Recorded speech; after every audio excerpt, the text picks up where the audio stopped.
And good evening, everyone, and welcome to Digital Fiasco Live. Back on the air after 3 weeks. Who the fuck are you?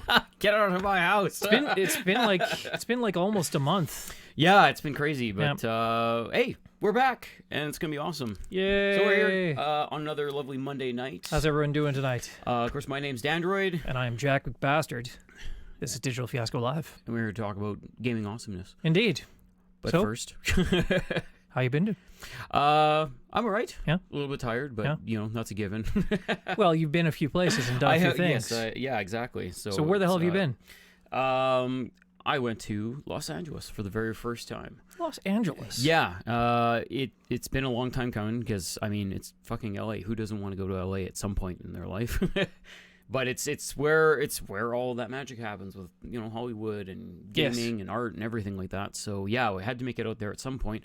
So I went out there for a week to check out Anime Expo. Excellent. At the same place that they hold E3. So I got to see all the crazy convention center space Pretty huge, there and everything. right? It's insane. Like, because again, it's one of those things you go in and you're like, oh yeah, it's LA. It's going to be like a big event and everything. And all of a sudden you go into this place and you're like, oh yeah, this place is built for like, 200,000 people to be in at the same time. So it's impressive. It's pretty fucking big. And it's just, it was so not like inspirational, but it was just so amazing to be on the same grounds that you keep seeing year after year in all the videos of E3. You see the big banners, you see those classic like round side of the building with like the white frame and everything like that. Just to be able to stand there and look up at that, I'm like, oh my god, I'm actually like here. Gamers Mecca. It was for Anime Expo, but just to be at that same convention center was amazing. You see the chat is running with the idea that we've been gone for a long time. James Marine says, which one of you is no beard? Nice. Well played. I don't suppose you did meet Dr. Dre or Snoop Dogg. No, Okay. they were busy. No, I feel like if they're making jokes about how long we've been gone, I should have done started the whole bit. Will be like under the table, and I'll come like, after 10,000 years, I'm free. I slept too long. Is this the one where they talk about comics? Ha. Another good one. Zing. Talking Friends is fun with stuff close. Yeah, pretty close. Like all of those things are in there. We'll let that slide because it has been 84 years, so people tend to forget what the actual name is. Yeah. But of course, it's Digital Fiasco Live. I'm just talking about my time in LA. Indeed. Because I was there for a week. So yeah, checked out Anime Expo. Crazy fucking event because it's one of those ones like just wall-to-wall people the whole time. You're on like, the convention floor. You go to Artist Alley. They have all like the viewing rooms and stuff like that. Just the whole time.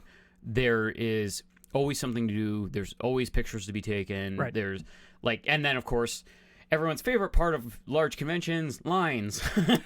Lines, indeed. Lines aplenty. So the first night that we were there, or was it Thursday or Friday night? I can't remember which night it was, but it was a late night event because we went to the Funimation Peep Show. Oh, okay.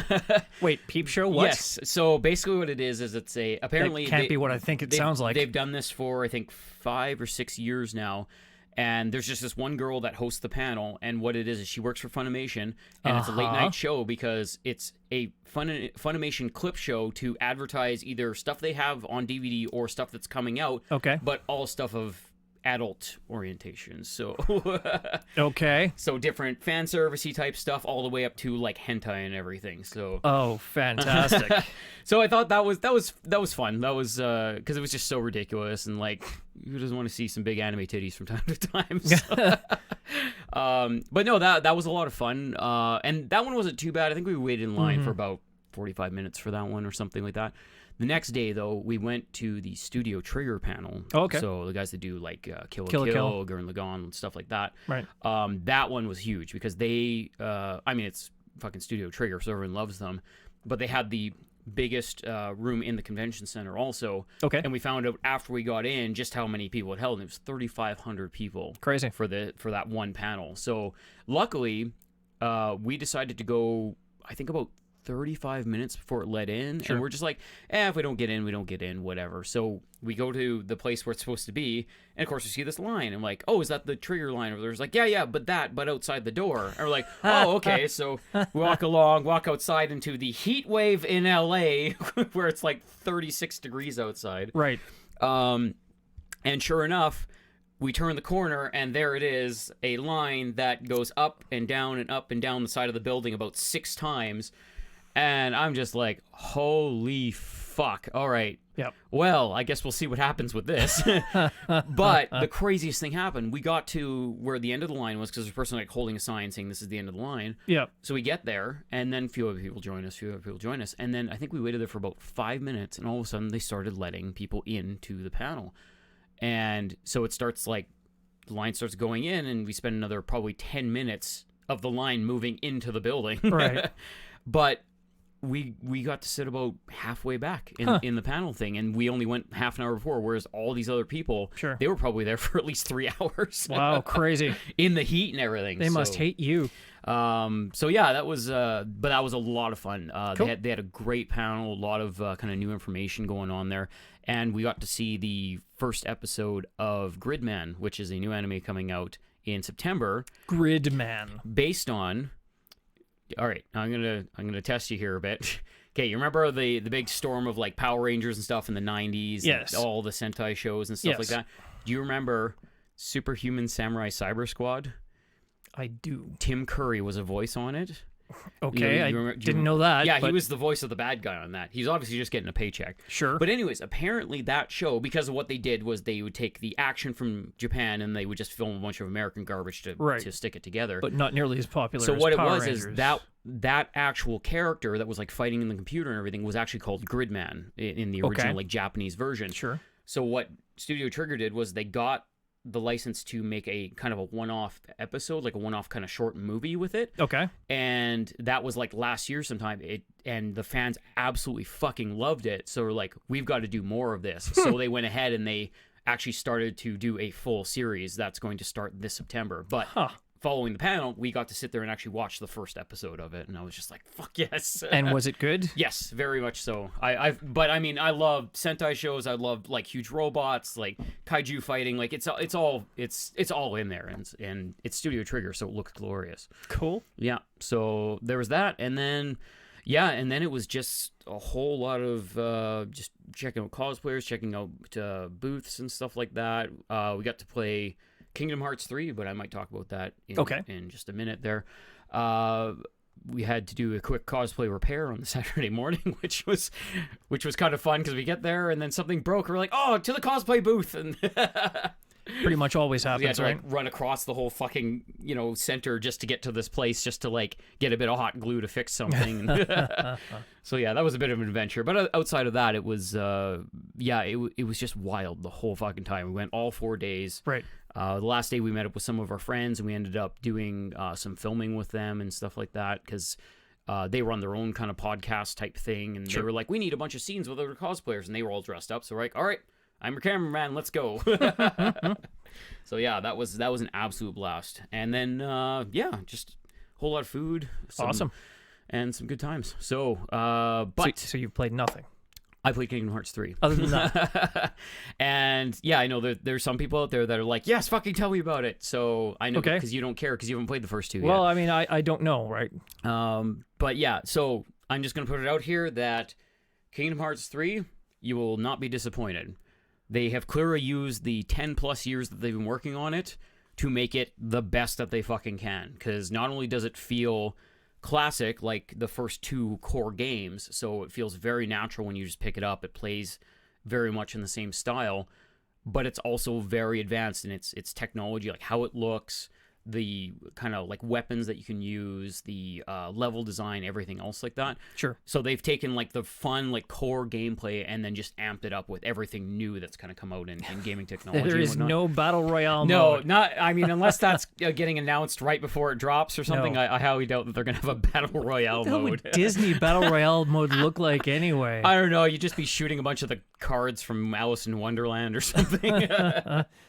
But no, it was a lot of fun. We got to play 2 levels. They're the ones we've seen in the demos before. So there's one where you're fighting a Titan on top of a hill, and they have like special abilities where you like go around in that like roller coaster and you're like shooting it in the face with fireworks and stuff. But you have to like climb the hill every time to get to it to attack it. Okay. And then the other one was outside of Andy's house with Toy Story crew. Sure. And you get all the different abilities. Like they have these like claw, grapple kind of fist things. You can like punch or grapple the guys and throw them around with them. There's like a rocket hammer attachment and just like a whole bunch of other special abilities, like all based on either Disney products or the direct one that they're in, like Toy Story or whatever. What you're describing sounds like a deranged child's fever dream. That's basically what Kingdom Hearts is, though. I mean, when you take Disney and you mash it together with, like other like Final Fantasy and RPG and everything like that, it's like, oh, I really wish they made that game. Well, here it is. It just doesn't have a coherent storyline. All right, fair enough. And but yeah, so for those of you that are waiting to play this game, I highly doubt that you'd be disappointed because it felt amazing to play. It looks glorious, and I can't wait to play it in January. Apparently, Tron was expecting an old man rant the second I took off my glasses. No, not yet. Don't you tell me about Kingdom Hearts. I'm still powering up. It still has to power up before I can unleash the full rage mode. And outside of that, basically, before I left, I was still playing Dragon Ball Xenoverse 2. Sure. I'm still obviously enjoying being part of that universe as my own character. And surprise, surprise, they are still releasing DLC for that game. Yeah, I think surprise me.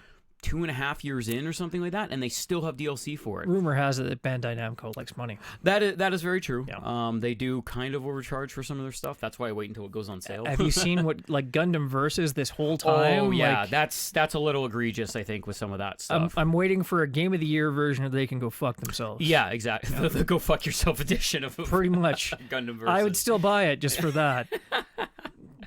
Yeah, because that's I mean, when you're dealing with Gundam shit, you got them by the balls. People are going to pay. It's true.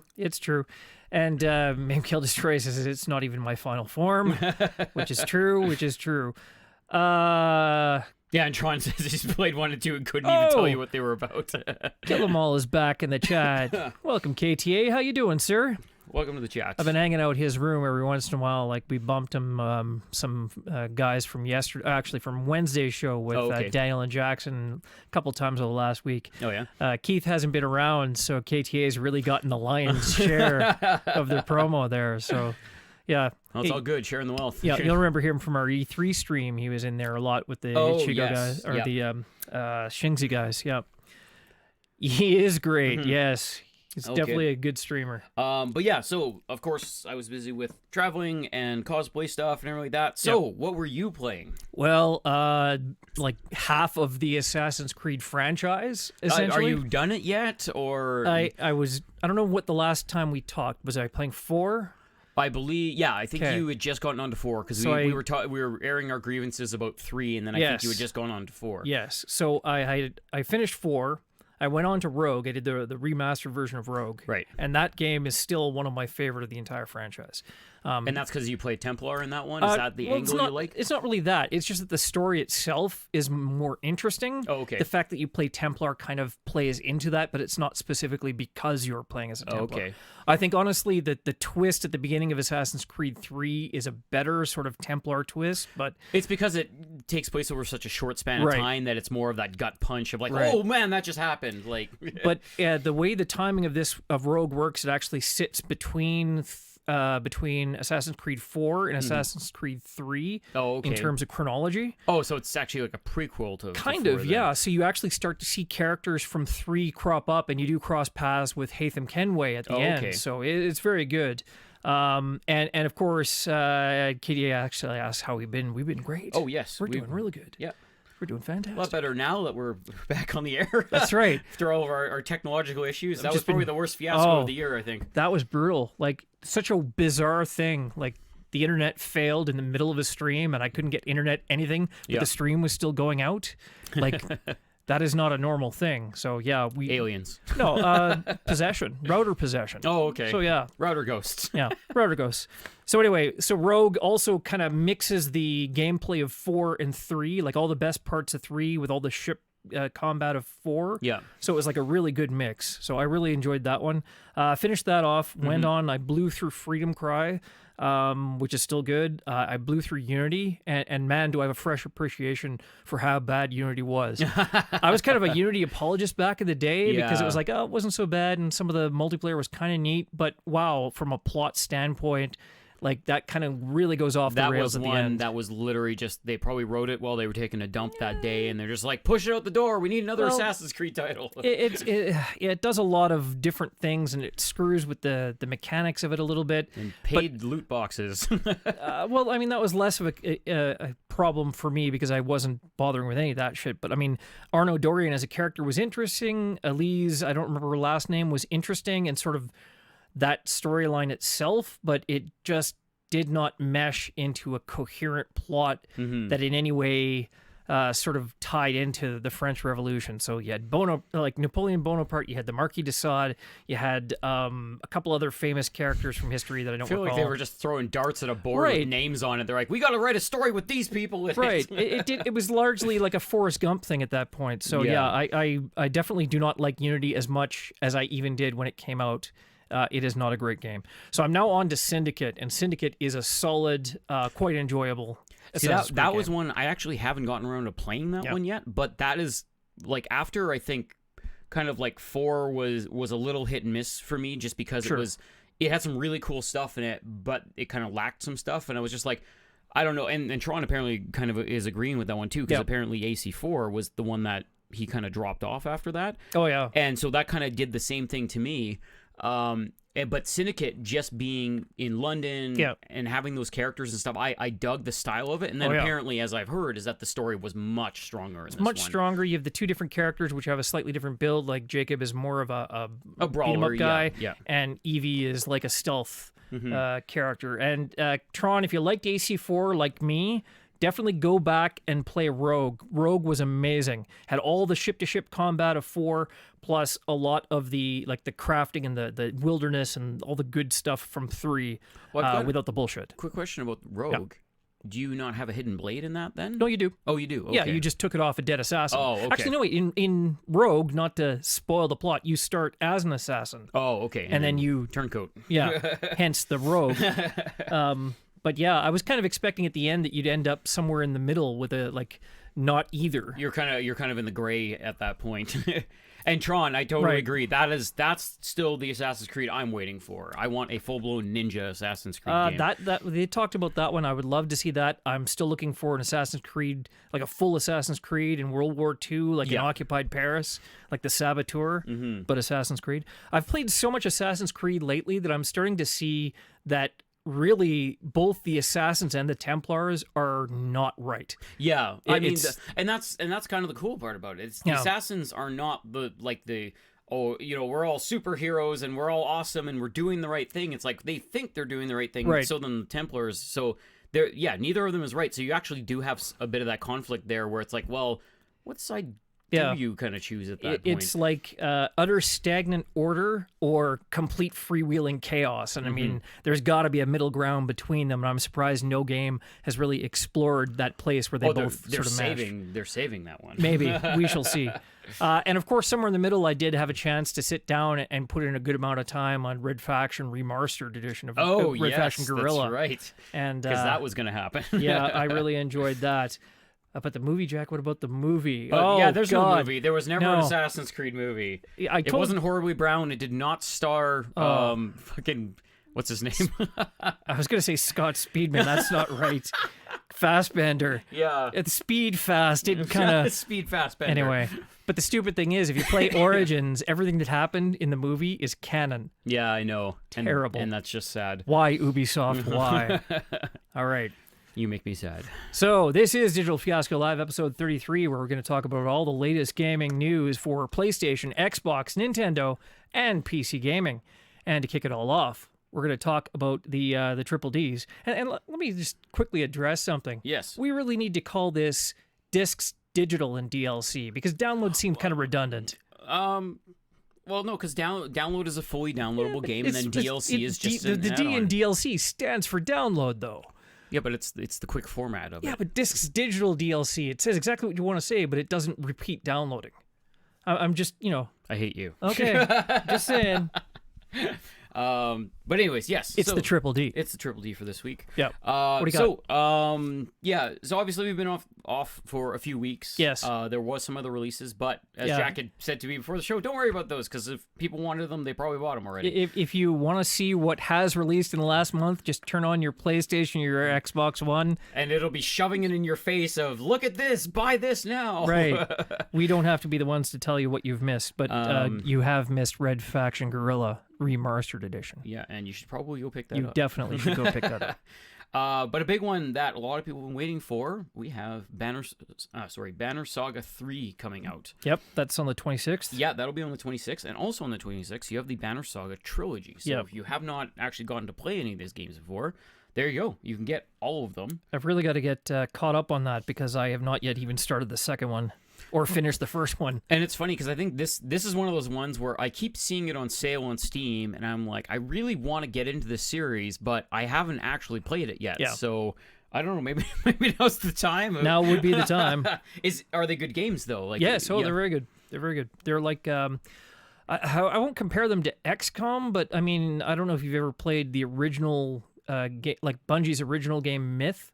No, I haven't. It's kind of like that, but it's It's army-based like a strategy RPG, kind of with a layer of with a layer of RPG which has like decisions that have ramifications layered on top of that. Okay, so if all your guys die, It's interesting. Game over. That's Yes. Well, it's not just that. It's a little bit more complicated than that.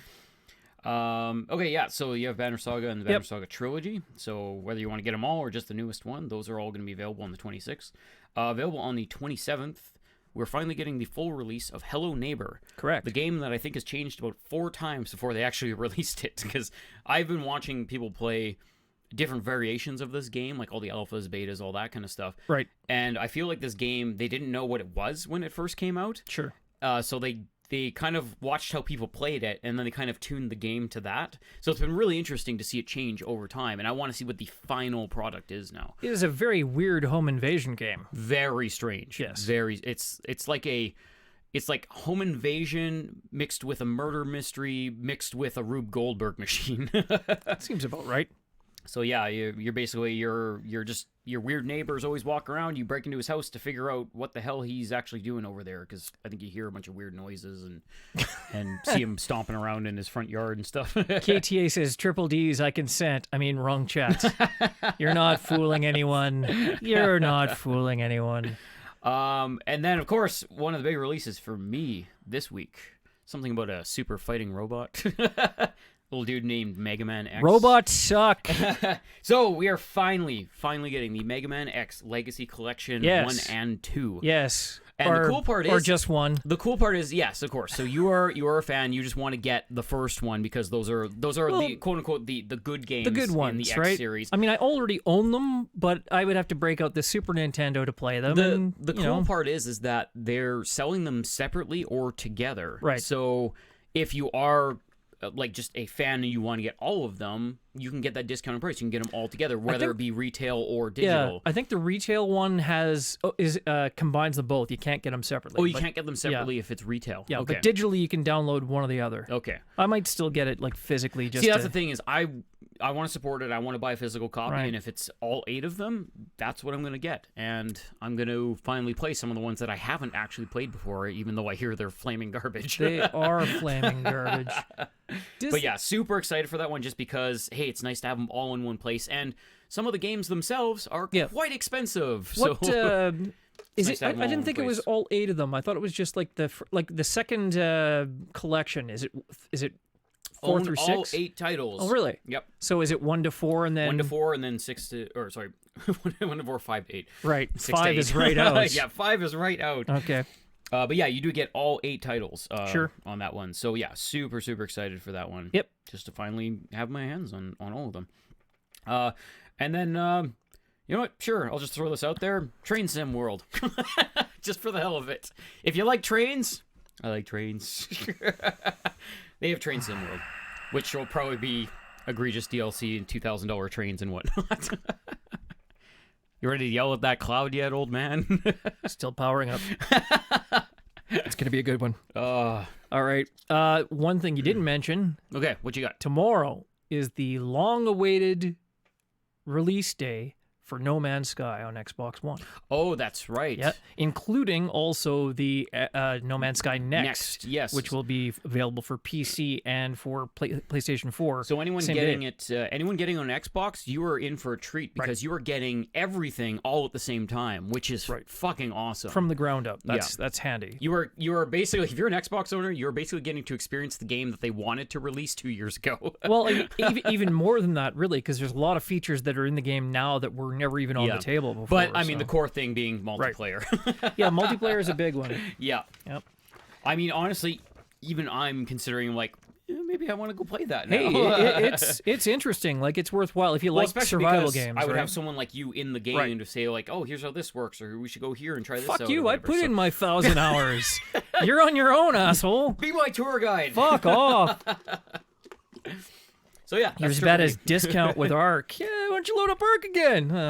Damn it, Discount. Yeah, but he knows what he's doing in That's there, true. and then you just fuck around in Jurassic Park there. I still have to go back. I haven't actually platinumed the not platinum. There's the additional trophies they added for the survival, like the survival like mode, ultra hard like, mode or whatever. Yeah, like where it's like permadeath. Right, and it is. Because you can starve, you can freeze, my. you can get eaten, you can die of poison. You can... On that first planet, I died a lot because it's like there is no happy meadow field. Yeah. Like it was like one of your first experiences with No Man's Sky, where it was just. It's like, oh yeah, they'll just start you on a random planet, and they started you in the fucking pits of hell. Well, the very, very first time, it was like just a frigid ice box, and it was that's like, what it was brutal. Yeah, yeah. But yeah, no, I did find a planet that I actually, when I settled it, I named it Crematorium. It was just waves upon waves of heat, whipping the landscape and destroying all the vegetation. All right, let's get to it. So, on to the news. Indeed. So there's been lots of talk, lots of rumors about where we're going next generation. Is Xbox going to launch first? Pactor's like, oh, we got the... your chat fell asleep. Oh, damn it, chat. there we go. Is Xbox going to launch before the new Sony? Is Sony going to launch at the same time? Blah, blah, blah. So Pactor seems to think they'll go first, whatever. Pactor doesn't know what the fuck he's talking about. So aside from... the Microsoft and Sony discussion, there's also been a lot of rumors and a lot of substantiated rumors about the possibility of another completely separate people getting in the works, like a different platform. I know, Atari. It's not Atari. Literally I just wanted to see how you reacted to that one. Literally point 2. Not Atari. Quote, recently there have also been rumors the brand new player was going to be throwing their hat in the ring, and no, not fucking Atari. Right there, underlined, not fucking Atari.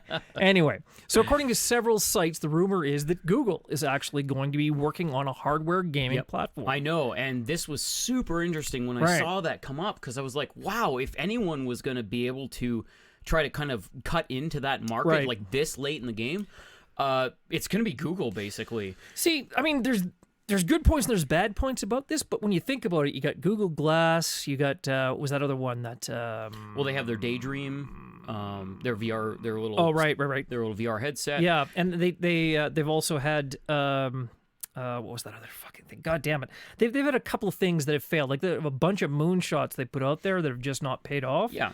So well, they knew that they weren't really going to go anywhere. They were basically just getting the public to test them for them in real life. I just hope they make a Pixel 3 because, you know, the Pixel was fantastic. So we'll see. Yeah. So anyway, multiple sources are backing this up. So there is some actual truth to the rumors, or, you know, at least some backing to it. Apparently, Google also intends to set up some kind of streaming platform like PlayStation Now or whatever EA's live service is going to be called. They're going to also step up their efforts to bring game developers under the Google umbrella, either through aggressive recruiting or major acquisitions like they did with Alchemy Labs. Alchemy, that's hard to say. And Kill Them All, thanks for joining us, and hope you find your charger soon so you can KT. come back for the rest of the show. Thanks for joining us. We might still be talking about Google's machine here.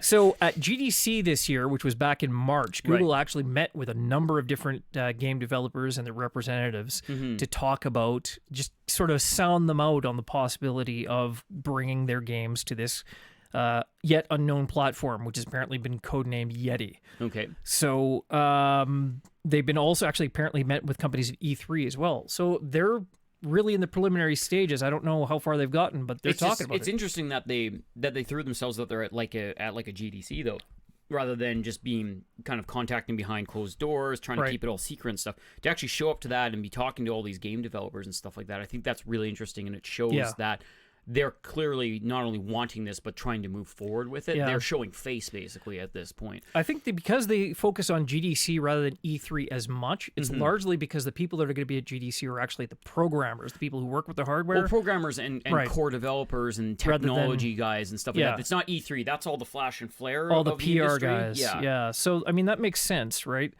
So, there's talk about sort of what they could bring to the table the other companies can't. You think about things like Google Fiber, which is being rolled out in a lot of places. You get Google obviously has data centers all over the world. Yep. So networking and multiplayer gaming, that could be a bonus for them. I mean, of course, they have their own operating system. They do. And they hired Phil Harrison back in January, who has been both an executive for Microsoft and for Sony. So he's a industry native. Seasoned veteran. Right, exactly.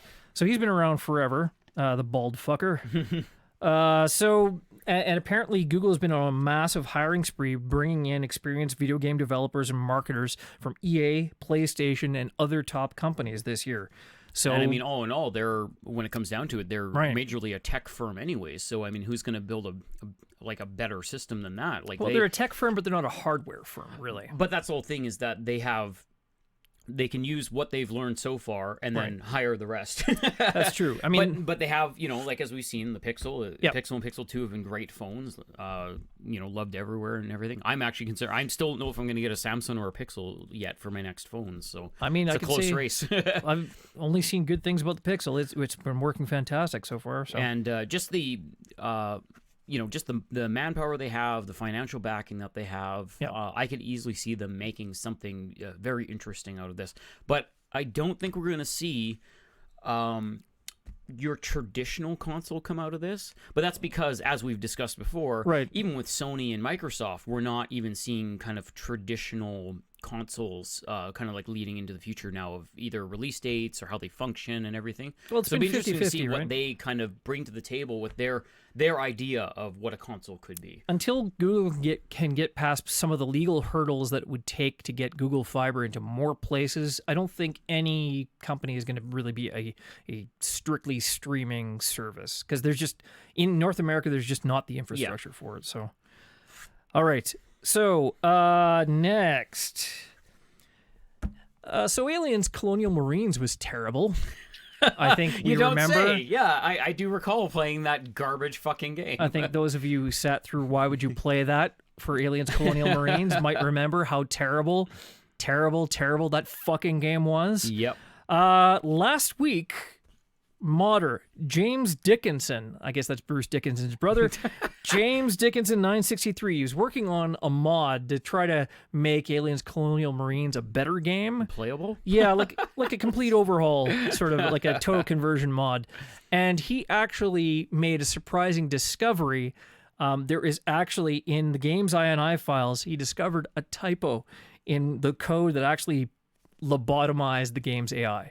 Oh, really? Yes. So apparently, like further than what it was originally. I know, it's just like whatever they had in mind for it. Yeah. It just did not launch. Okay. So here's the technical explanation. When a xenomorph is spawned, it's attached to a zone tether.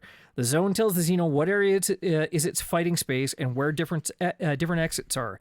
In combat, a xeno will be forced to switch to a new tether, such as one behind you, so as to flank or disperse so they aren't grouped up, etc. Whenever the game tried to do this, nothing happened. Is that where they get those walk cycles where they just walk around like looking like their brain dead? Yes. So the guy went in, he corrected the spelling. Yeah.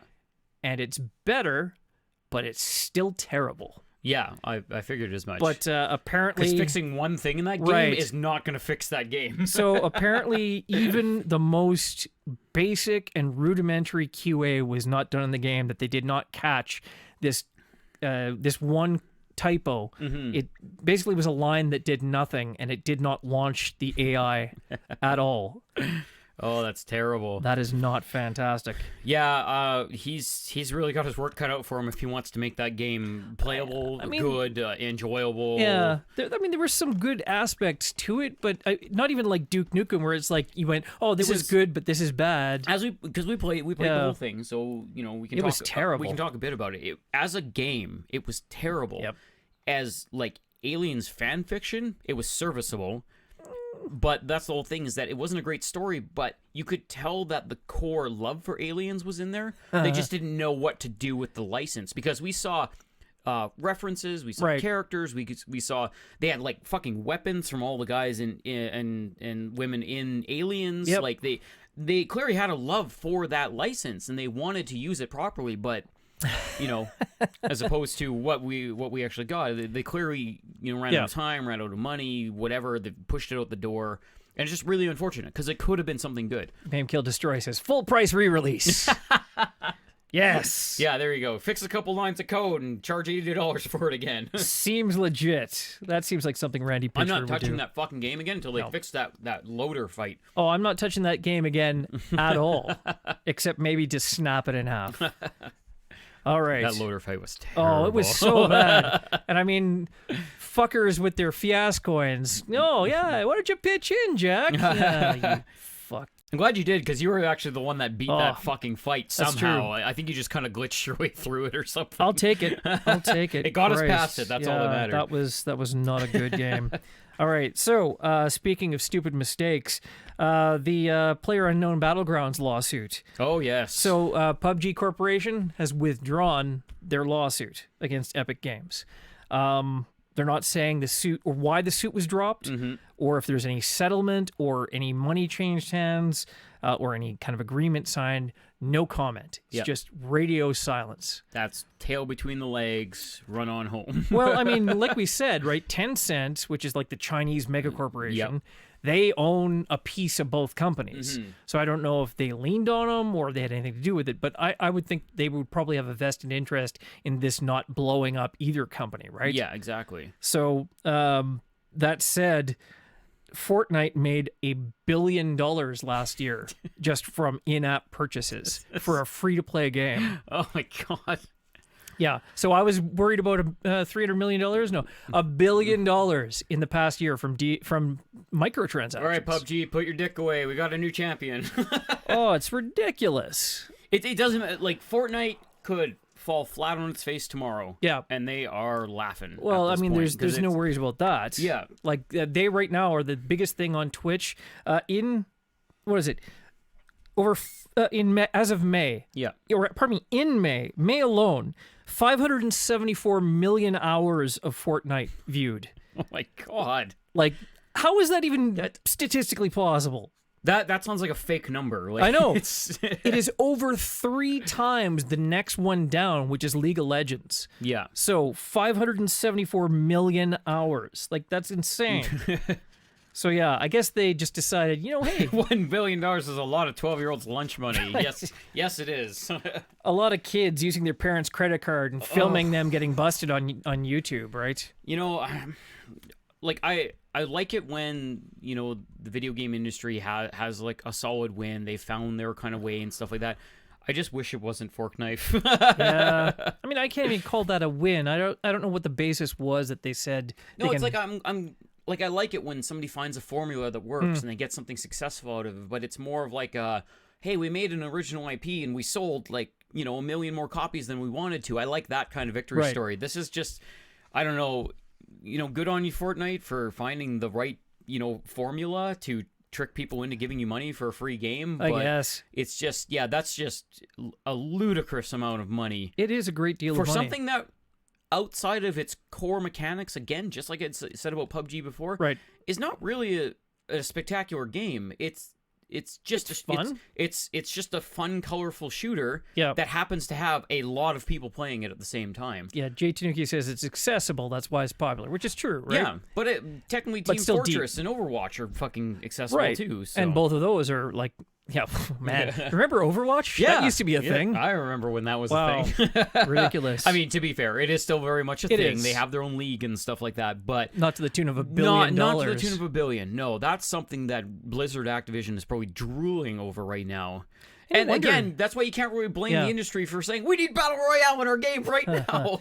Any wonder Epic could give money back for Paragon. Who fucking cares? They should launch Paragon again just so people that liked Paragon could play it because, hey, you're not running out of money anytime soon. Hey, they released all the assets free in Unreal, so hey, let them. There is someone that is attempting to basically grab all those assets and make Paragon again, but the original launch that they had. Why? Because it had a solid fan base. Not solid enough. You can have a discussion with Maimkill. No, that's okay. No, what it comes down to is that Forkknife was the moneymaker. So they said, fuck everything else. They shoved it all off the table, said, this is our cash cow, and they went with it. Maimkill Destroy says it pretty much sums up this generation. It's literally a streamer's paradise, all flash and obnoxious noises, no substance. And I have only one thing to say to that. Something like that? Yep. That was two things.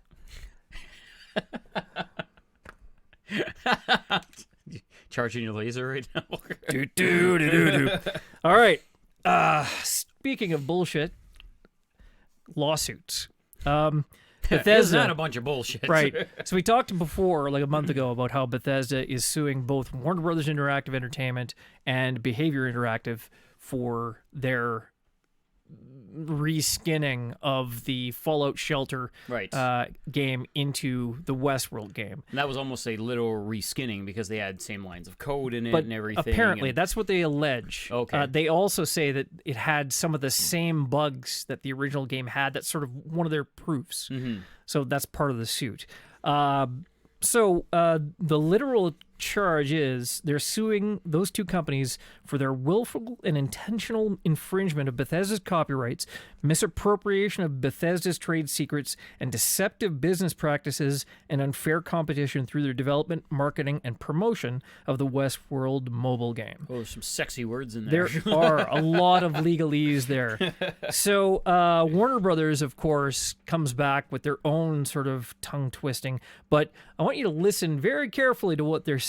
A lot of jargon getting thrown here. No, it's just very, very interesting sort of the stance they're taking without admitting anything. As one of the world's leading creators of intellectual property, including the groundbreaking television series Westworld, Warner Brothers has a deep respect for intellectual property rights. As such, the assertions by Bethesda Softworks that Warner's Westworld mobile game improperly used source code from Bethesda's Fallout Shelter are as surprising as they are unsubstantiated. Warner Brothers has been assured by the game developer Behavior Interactive that Bethesda's allegations are untrue and that none of Bethesda's code was used in the Westworld game. Moreover, contrary to Bethesda's baseless accusation, Warner Brothers at no time induced Behavior to use the Fallout Shelter code in Westworld. So I don't know if you caught it there very, very subtly how Warner Brothers threw Behavior Interactive under the bus. Yeah. But they're basically saying, oh, we've been assured, so I guess it's okay. Yeah, they're basically saying, as a multi-billion-dollar corporation, and being very trustworthy, the people that we bought said product from assured us that we wouldn't have any issues. Just because they dropped it off in a back alley. Fell off a truck. Hey, where'd you get this game? Don't worry about it. That's where I got it from. And tomorrow they're going to make sure that Putin didn't do it. Fake news. Yeah, so Warner Brothers is clearly saying, oh, hands off. But I think that the fact that the same bugs are in both games is pretty bad. And I mean, when it comes down to it, that's kind of what it sounds like. It sounds like it was lazy development on their part. Warner Brothers said, hey, here's a bunch of money, make this game for us. Right. And they said, hey, we just made this fucking game. Let's just give it to them now. And I mean, it's even worse for the microtransactions. It is crazy. Of course, because again, face. you have that popularity, right. you have people by the nuts. They want that game. They want Westworld content. So yeah, they're gonna go ahead and fucking pay for it. Bethesda code ID'd by the bugs. You can't make this shit up. I mean, that's right. You know. It's almost like they have to take a jab at themselves just to like prove a point. Yeah, but it wasn't Bethesda's code in this case. But I mean, the point still stands. That's hilarious. It follows suit. It really does. No pun intended. So, Saudi Arabia. Okay. Speaking of weird legal things, the Saudi General Commission for Audiovisual Media said last Monday it was banning 47 games, including Grand Theft Auto 5, Assassin's Creed 2, and Witcher, for unspecified violations of rules and regulations. Now, do you think that any of those games had anything to do with the reason why? The reason why they were banned? That's right. I don't know, just violence in general. Apparently, 2 children, one 12 and one 13, committed suicide, supposedly after playing the Blue Whale Challenge game. Have you heard about this? No, I don't know what that one is. Okay. This is one of these things that may or may not be urban legend. Some people swear it exists. Okay. Some people say it don't. You go on Snopes, it's like unconfirmed. And Snopes is usually pretty good about this kind of thing. So apparently it is a series of tasks. There's 50 tasks that the people have to do. It's like a mobile game. Okay. And the 50th task, it's like it starts off like do basic innocuous things. Then it's like Oh, it's like a scavenger hunt. kind of, but then it like goes into like carve shit into your arm, and then the 50th task is kill yourself. Okay. Yes. So apparently some psychologist in, I think, Russia claimed they invented the game, and then he was charged with murder and put in jail. It's a lot of this stuff doesn't really... That sounds like urban legend to me. It really does sound fake, right? But it's got a Wikipedia page, so it must be true. So I don't know. But anyway, that's what the on Saudi... the internet, it's got to be Right. true.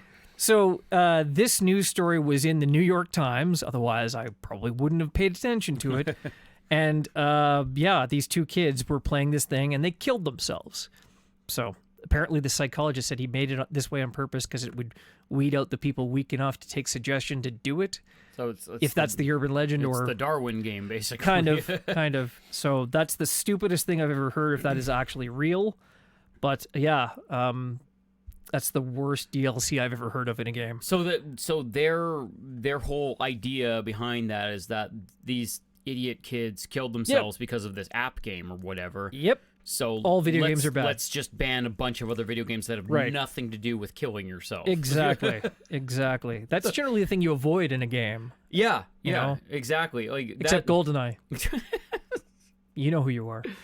Oh my god, that's fucking ridiculous. Well, I mean, was that paper just sitting on their desk, like burning a hole in their hand? They're like, we got to find some way to make these games illegal or something like I that. And do not know. like, that's it. A kid killed himself. Right. Go. Make it a law. But I mean, this is like, as far as I'm like, when I was reading this, it strikes me as like an urban legend. Like, was it Polybius? Like that video game that makes you suicidal and shit. Like it was supposed to be like a MK Ultra thing. Yeah, and yeah. That's like, yeah. That's it an kind old of, urban it kind legend. of falls in that same vein. Yeah. And yeah, again, it's, I don't know, it comes down to Darwinism. So Yeah, Tron has a point. Like, it's not like Saudi Arabia is like a bastion of progressive thinking either. yeah, so yeah, it's possible. But that's the whole thing. Is it just seems so odd that they would Very odd. focus on that Right. over all the other shit that's going on right now. Either that or the guy at the New York Times really got rooked. And I mean, ultimately, if you're in Saudi Arabia, I'm sure you can get your hands on those fucking games if you want to play them anyways. I am sure. All right. So, of course, a couple weeks back, I'm sure everyone saw the Uncharted short film. I know Kelly and Albel talked about it last week. The Uncharted short film that had Nathan Fillion and actually 2 of the other actors I did track down who the fuck they were. So who was Sully? Because I like that guy because he's Into the Badlands. Yes. That was Stephen Lang. He was in Avatar. He was in Into the Right, Badlands. And Marcia Monroe. And she looked familiar, and I couldn't figure out why, who played Elena. She was the woman who had the redonkulous body on How I Met Your Mother. Oh, She was the okay. yoga instructor / wedding planner or yoga. I don't know. She was the one that she wouldn't take her coat off. If you've seen How I Met Your I was Mother. gonna say, yeah, for those fans of it. Then Exactly. Redonkulous being the term actually I was gonna say used. that must have been from the show because I don't think I've was. ever heard you use that word in your entire life. I have, but it's not a common occurrence. So anyway, yeah. So the writer-director Alan Ungar, he put the project together. He won't say how much he spent on it, but obviously people got paid probably not what they're normally being paid. It looked like it was one of those kind of things. Right. Hey, you want to come out here for a week and we'll film this cool little thing and pay you a couple bucks for it? Like, but he knew a director who knew Nathan Fillion, and apparently Nathan Fillion's been trying to get it, like, championing being in the role for years. Because not only do the fans want it, he wants it himself. Oh, so, yeah. Yeah, he says, I've been waiting for, and I think we've all been waiting for, the next Indiana Jones, and it's Nathan Drake. This is Nathan Fillion talking. Yeah. And says, and I, like Alan, like other fans, we're tired of waiting. We want to see something. Give us something. And we know the movie's been talked about for ages, but we haven't seen anything yet, and we just wanted to do something, and the timing was perfect. So, I mean, he did a really good job of the role. I don't know if I personally really want to see him in that role, but he did a pretty serviceable job. Yeah, well, it's Nathan Fillion being Nathan Fillion. Exactly, You know, pretty much. He's a good, like, action star. He's witty and everything like that. And he suits that role very well. And hello, Run Little Rabbit Run. And, good to see you back. Yeah, and Mamekill brings to the point that I was thinking exactly while I was watching it too. The Deadpool short film going viral, helping get that movie made. This is the type of thing I think that needs to happen more often now, is we need these short films that have a bit of a budget thrown into it. It's because this guy knows this guy or this actor wants to do this, so he throws down some money out of his own wallet and makes it happen, because it shows that it can show that it's like, hey, yes, I'm interested in this. The fans can say, yes, this is what we want. Yeah. And it actually is that tangible thing that you can show Hollywood that say, yes, look, the fans want this type of thing, not your recycled bullshit every fucking time. Yeah. Ruchi is going off on a How I Met Your Mother tangent. Oh. It's awesome. It's awesome. All right. So, you remember way, way back in the dark times of 2013? I was going to say Camelot. It's only a model. Way, way back in 2013. Set the Wayback Machine. No, JPH. We're not a fan of Fork Knife.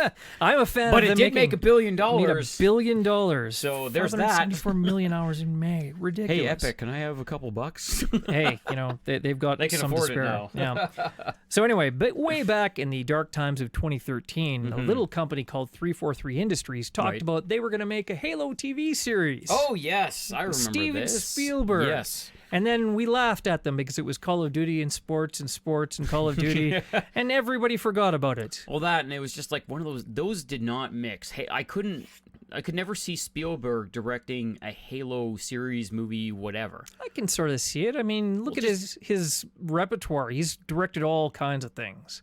I mean, it's not unheard of, but yeah, it's just that I haven't heard anything about it for the past 5 years. Yeah.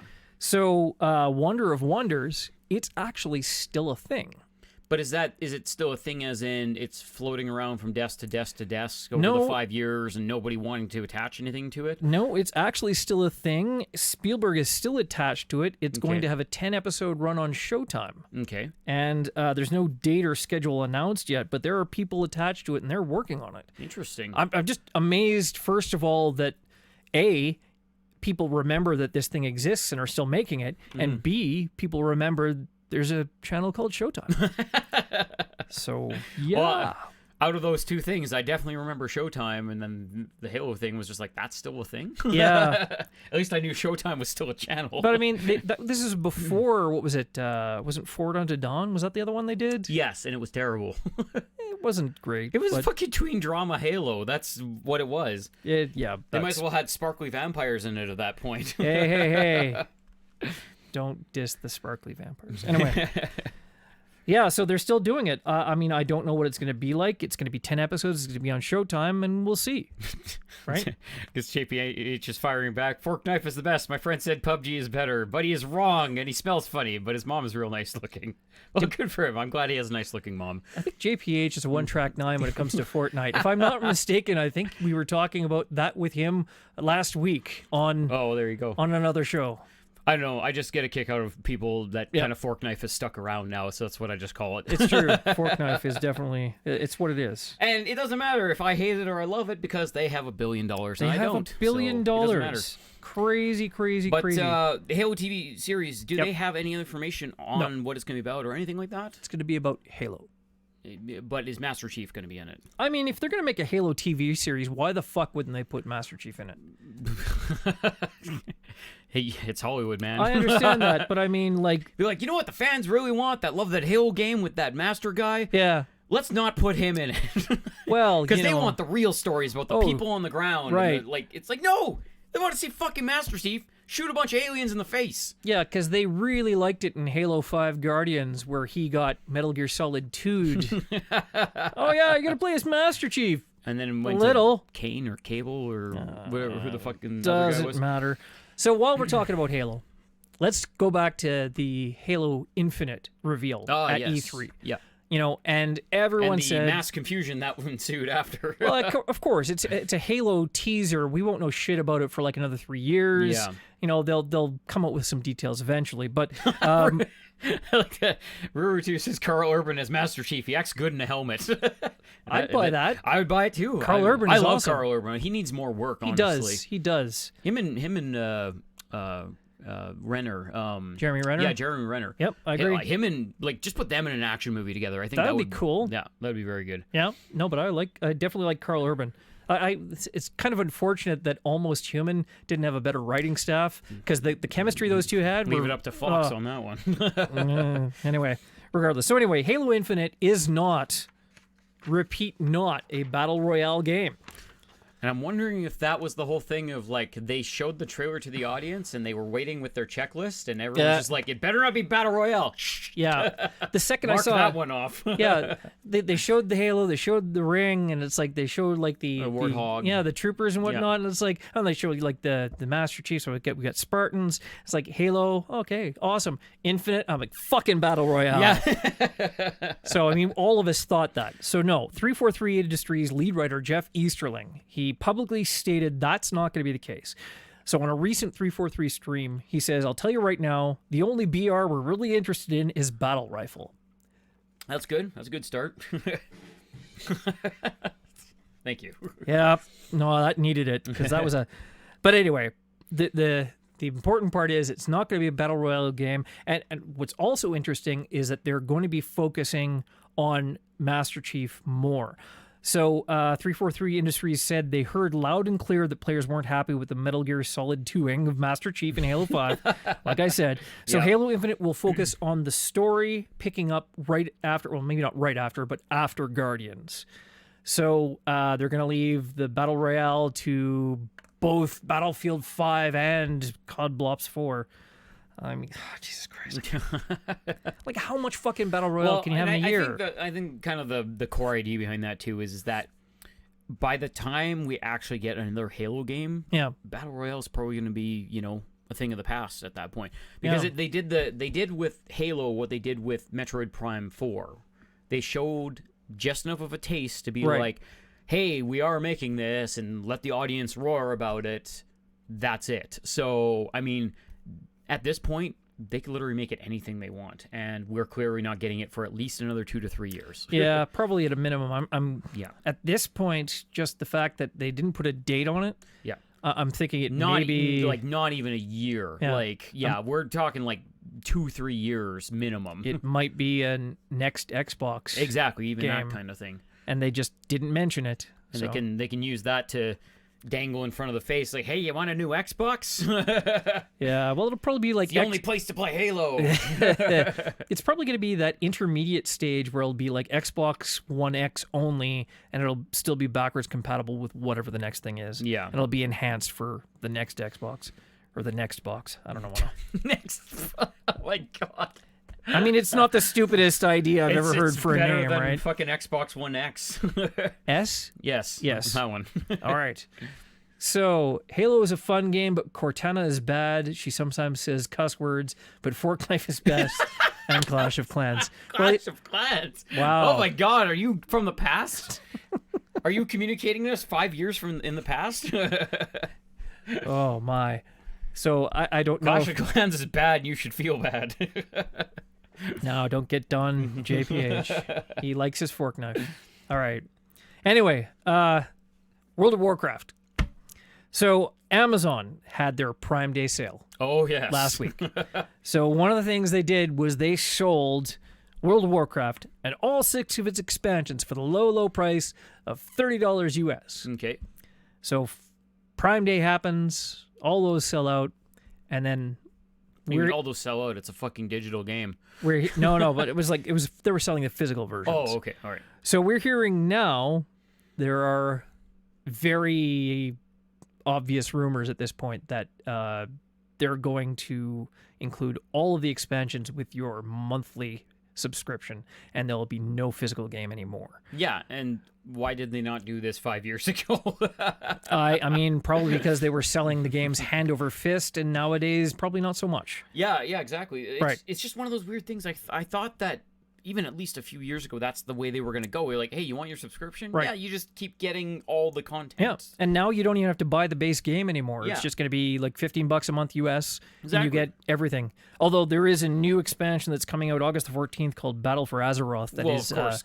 That's going to be the last paid one. That's why they sold everything for $30, because Yeah. they want to get people back on that train there. Well, I mean, I don't know why they would do that and then immediately turn around. Or maybe Amazon just fucked everyone over because they knew it was coming, which is possible. They had a warehouse full of these physical copies. They were like, hey, how do we get rid of these? Right. I know. $30, take them all. Pricks. Well, Jeff Bezos didn't make himself multi-billionaire, He's officially the world's richest man now. He is. What did he make? $4.4 billion on Prime days? Or Yeah, something that's like 3 years of Fortnite. Wait, all right, so who's going to be richer next year? Is it going to be Jeff Bezos or is it going to be Forknife? Who the fuck knows? Excuse me, Mr. Forknife. Yeah. Well, I mean, What are you going to do with your $5 billion? him, it's pure equity, right? Yeah. Who even knows what that corresponds to in terms of revenue after running all their servers and everything else, all the Yeah. developers, but I gotta believe it's a lot of fucking money. Oh, yes. Yep. All right. Quit after Warlord of Draenor? Really? 6.7 million active subs? I don't believe that number. That's gotta be down. Because that's... What, for World of Warcraft? Yeah, I'm not sure I believe that number anymore. Peak in Wrath was 12 million. Okay, Yeah. that's still pretty big numbers. Yeah. It used to be a lot higher, but of course. I thought it was a but lot lower than that. Think about this now. Yeah. Think about how long World of Warcraft has been out. 20 years? I don't even know. No, it's not that long. 20 years. It's at least We're 15 talking years? 15 or 16 years. Yeah. So if it can even still have a player base of 6 million Yeah. after all of those years, they're doing something right. They're fucking, that's what they're doing. They keep... They're not breaking into people's houses and drugging them to play the game. Aren't they? That's the player's choice. Aren't they? Oh, yeah, player's choice. Hey, man, want to come raid? I had enough of that in fucking Destiny. It was terrible in World of Warcraft, where it was like you're paying for that shit. As soon as you sign up for World of Warcraft and you go and cancel your account, you get a nasty email the next day. It's like, that's a lovely looking family you got there. Oh, no, it was always the subtle implications. Okay, if you cancel your account, your character will remain, but not forever. Yeah. If you want to come back. He's floating around in the ether. Yeah. You might want to come back before he gets deleted. After like 6 months, maybe we'll wipe it. Yeah. I don't know. So it's always the fear of missing out. Every copy of WoW comes with needles and a rubber hose. Basically, that song, "The Needle and the Damage Done," that was Neil Young talking about World of Warcraft. He foresaw the future It's in true. World of Warcraft. I can see the future. All right. So, speaking of taking the needle out, we have Middle-earth: Shadow of War is now officially microtransaction free as of their latest patch. As it should have been to begin with. Well, I mean, it was terrible initially, and it's been a year. So now, after it was out September of last year, and it dropped off of everybody's radar. I literally know 2 people that played it. I played it a little bit. You? Yeah. And Mame Kill. Yeah, see, I don't know. The original one, it really gripped me. It was enjoyable. The second one I started playing it was just like, The issue, I think the main issue was the first one, they had some magic there. They took that concept and they really ran with it. They had some interesting mechanics. And the second one, they were just like, let's just make the same game, but we'll make a bunch of money off of loot boxes and shove it out the door. That's basically what they did. Maybe it was coloring my impressions ahead of time, but I don't know. I started up the game and it just did not grab me like the first one did for some reason. So anyway, they've actually added a bunch of additional content in addition to removing. There you go. And Mame Kill backs up. He says, I'm struggling to summon the fucks to finish it. Right, see? I played 2 hours of it and it sat on my shelf for a year. Yeah. And I mean... I'm sure that if I eventually broke down and opened up Call of Duty Ghosts, I could at least summon 4 hours to play and be done. But I mean, Jesus Christ. Is that a 4-hour game? Oh, and thank you very much, NoBeard, for our 4 months of subscribing. Thank you very much, NoBeard. That's awesome. Helps keep that light on over there. You deserve a little dance. Our lighting would be terribly uneven if that light didn't stay on. I would wiggle my prostate at you, but you can't see it because of the table. Yes, please don't wiggle your prostate. That would get us... I'm literally Hang on. 2 feet from you. Yes. I am wiggling my prostate, you just can't tell. But thank you very much. That is awesome. We appreciate that so much. May your beard grow at some point eventually. How you doing tonight? NoBeard hasn't been around for a while. He's been out and about. And, I was going to say he's been busy with stuff, hasn't he? Yeah. His new projects. He got his sick new logo. You did. Unsub, unfollow. Motherfucker. Hey, he paid us. We're all good. Yeah, that's right. We're good for a month, bitch. And meanwhile, you're going to see that every time you close your eyes now.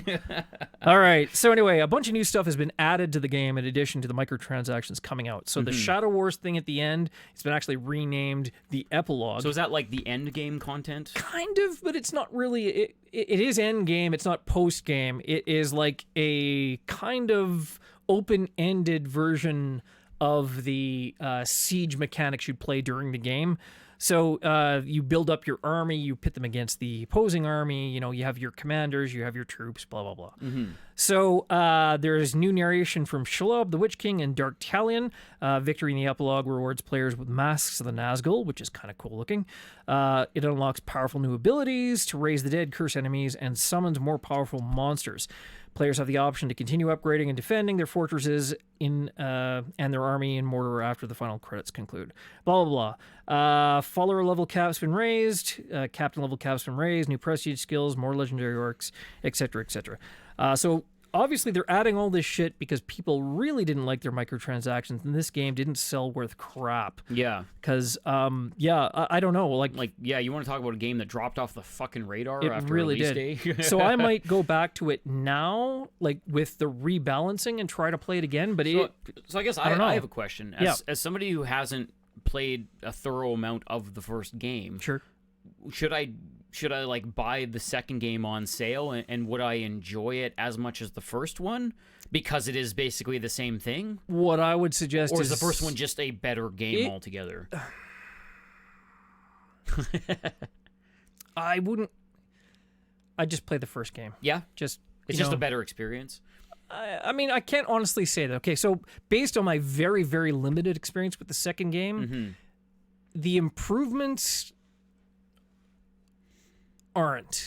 They aren't improvements. It's not a bad game. It's just more of the same. And maybe I haven't gotten enough into it to really feel it open up with the new features. But from everything I've heard and what I've experienced, it's just basically the same game again. So, okay. But the first game was brilliant. And the second game is just, I think, a fresh coat of paint on it. Okay. Yeah.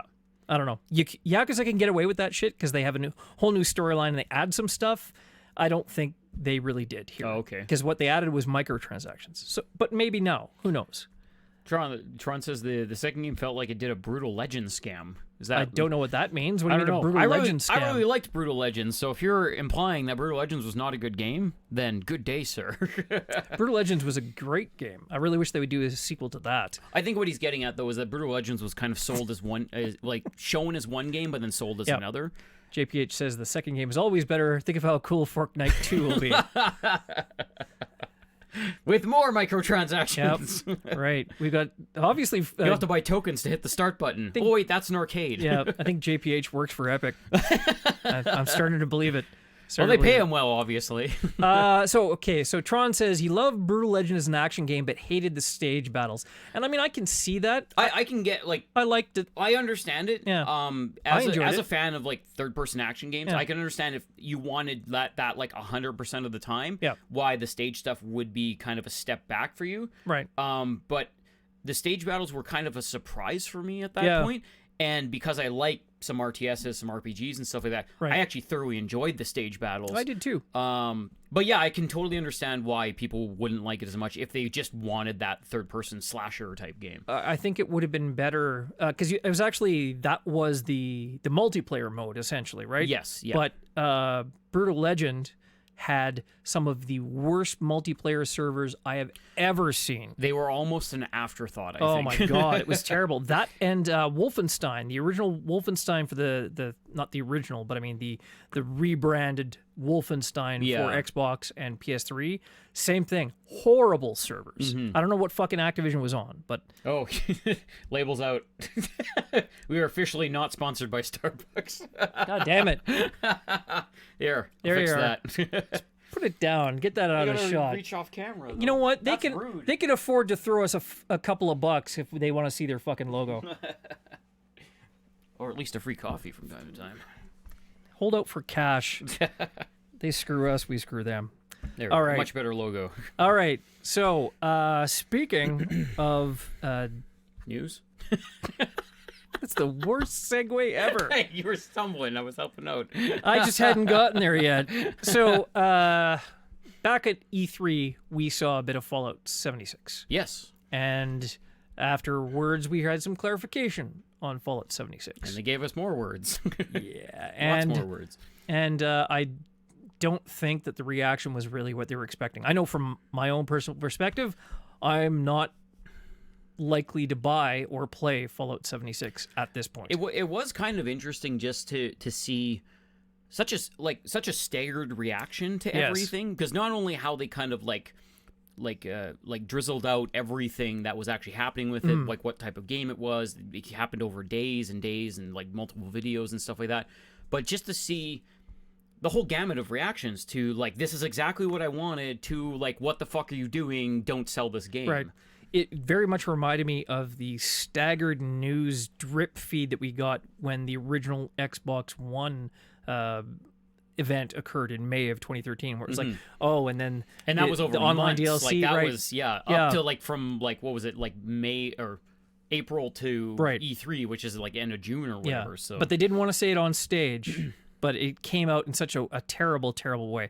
So anyway, Pete Hines has been going around to many, many media outlets trying to spin people's expectations and sort of fluff Fallout 76 a little bit. But he keeps saying worrying things to me.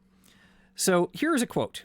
I've already seen some of this chatter among fans about, you don't need us to create the factions, you create the factions. If you want to have the Minutemen, then be a Minuteman and recruit other people to be Minutemen who go around helping folk and finding settlements that need help and going to do that. If you want to be a trader, if you want to travel around the map, or you want to build an outpost where people come to buy and sell stuff, you should do that. You don't need us to craft those systems. The game will just allow you to do that. You go be who you want in this world. So he is presenting this as if that is a good thing.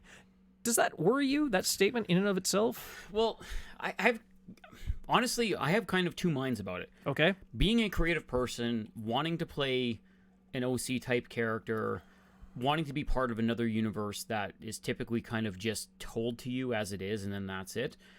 That side of me kind of likes that idea. It's kind of like you're crafting your own story, you're making your own way in the world, that kind of thing. I think it's a neat idea.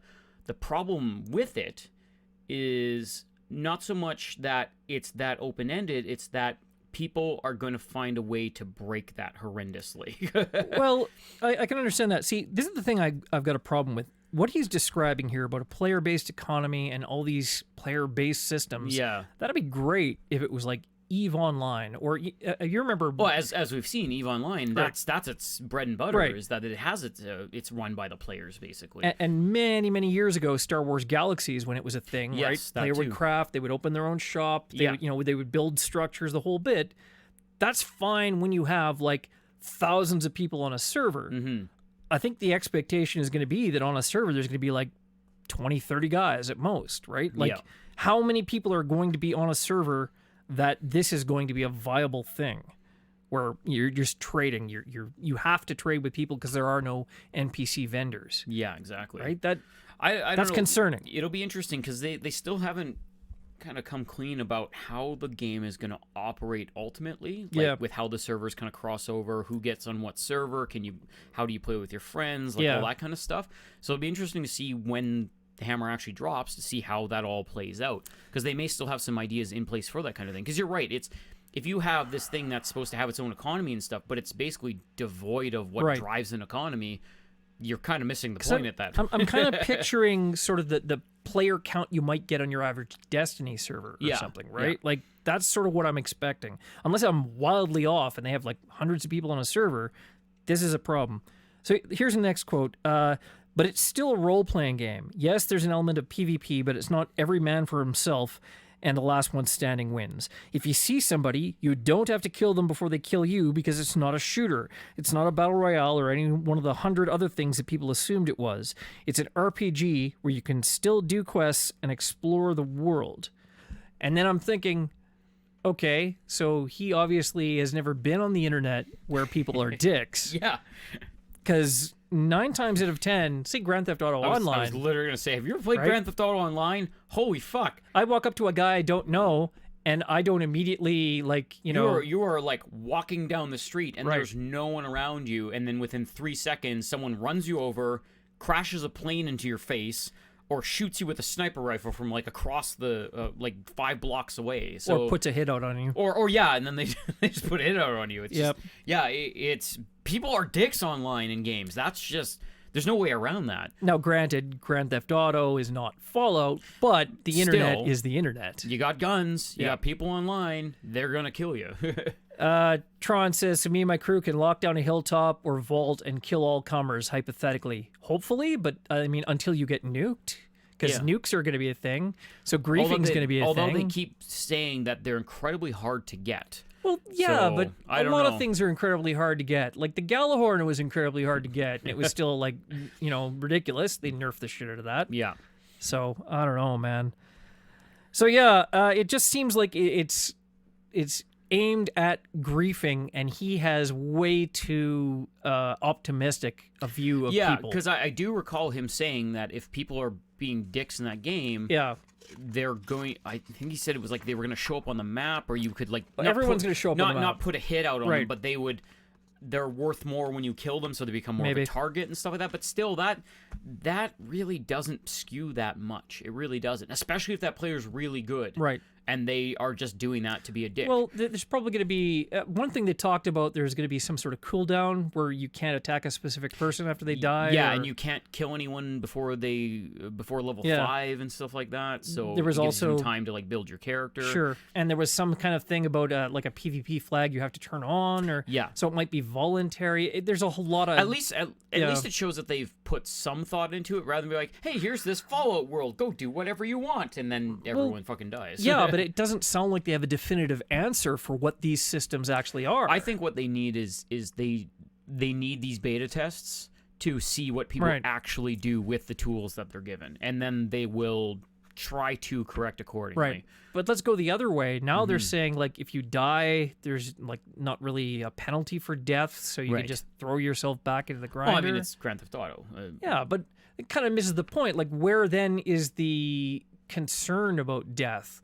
Right? You think about Ark, right? Dying. Yeah. That fucks you. It fucks you hard. In this, it's like... that's you versus the computer, not you versus other people. It could be both, right? Depending on how your server is set up. Yeah, it could be PvP, it could be PvE, but, the whole thing is dangerous. Again, I think it just comes down to the beta. It's going to be fan feedback. They're going to see what people are going to do with this game. Because if you want to truly test your game... Let the public play it, basically. Like Bethesda's. That should be on their fucking corporate. Yeah, exactly. Because it's one thing to say, "Oh, we have all these tools, or we have this gameplay and stuff like that, and this is how we expect things are going to happen." No, give it to the public. Give it to the people who are actually going to be gaming that 24/7. Yep. And you will see just how broken or how useless or just what kind of issues are actually going to come up in that, because they are going to get them right the fuck away. So obviously they're hearing some of the hesitation in people's voices, because Todd Howard he's been quick to point out that the service-based Fallout 76 is not the future direction that Bethesda is going to take. Yeah. So he says anyone who's ever said this is the future and this part of gaming is dead has been proven wrong every single time. We like to try it all. For a long time we wanted to try a multiplayer game, and we had this idea. We shouldn't be afraid. We should try it. He also was quick to point out that the new Starfield game that they pointed out is single player only. So Yeah, good on you. That's the one I'm going to look forward to. It really sounds like a Elder Scrolls style game like Starflight, But and that's space sci-fi. Oh my god! Yep. That speaks to me on such a level I can't even tell you. Space Brim. Exactly, right? And just before we started that story, I noticed some stuff in the chat. Yes, these are the only 2 digital Fiasco mugs in existence, but if we get enough people actually wanting to buy these things, we will look into actually producing some of them and selling them. If you go down to the store, you can get them through Streamlabs. Oh, they directly through Streamlabs? Yep. Oh, well, there you go. I can't say that they're going to be that cheap, but I don't know.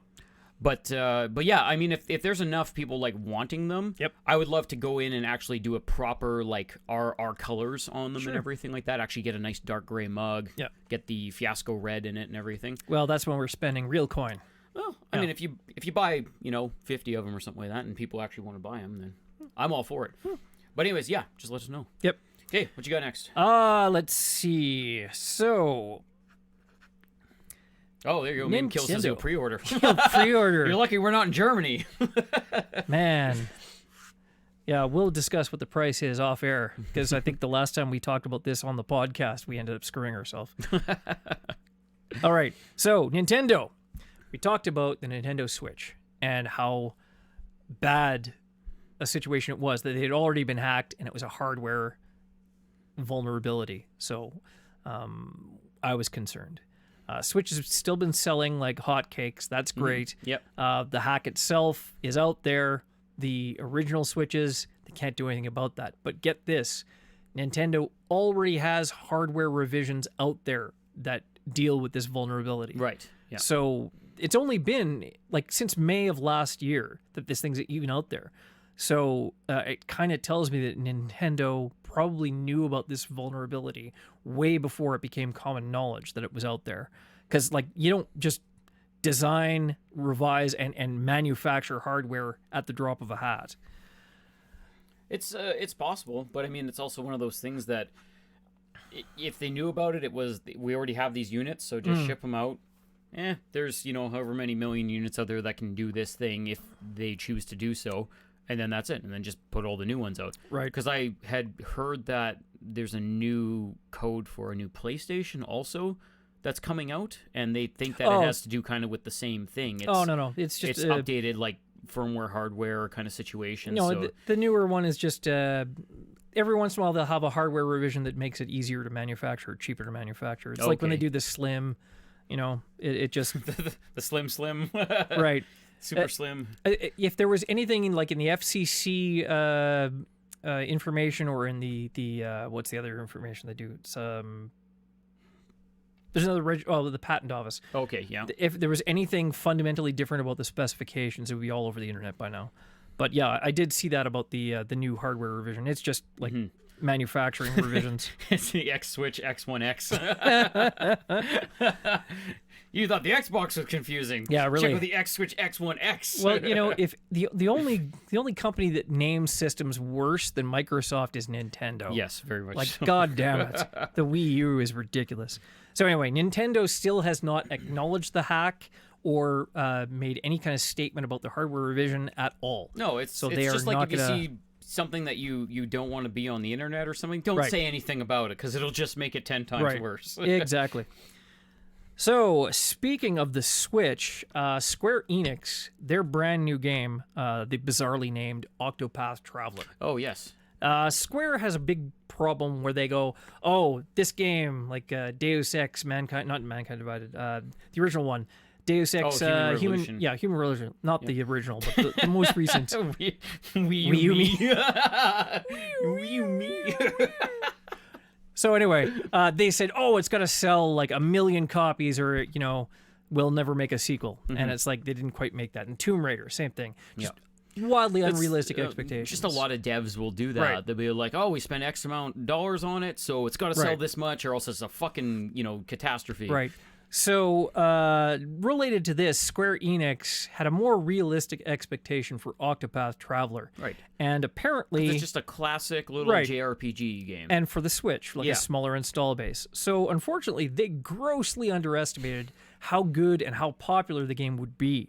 So now, almost every region is unable to get the game, and Amazon is back ordered for 1 to 2 months. Oh, wow. Yes, Amazon.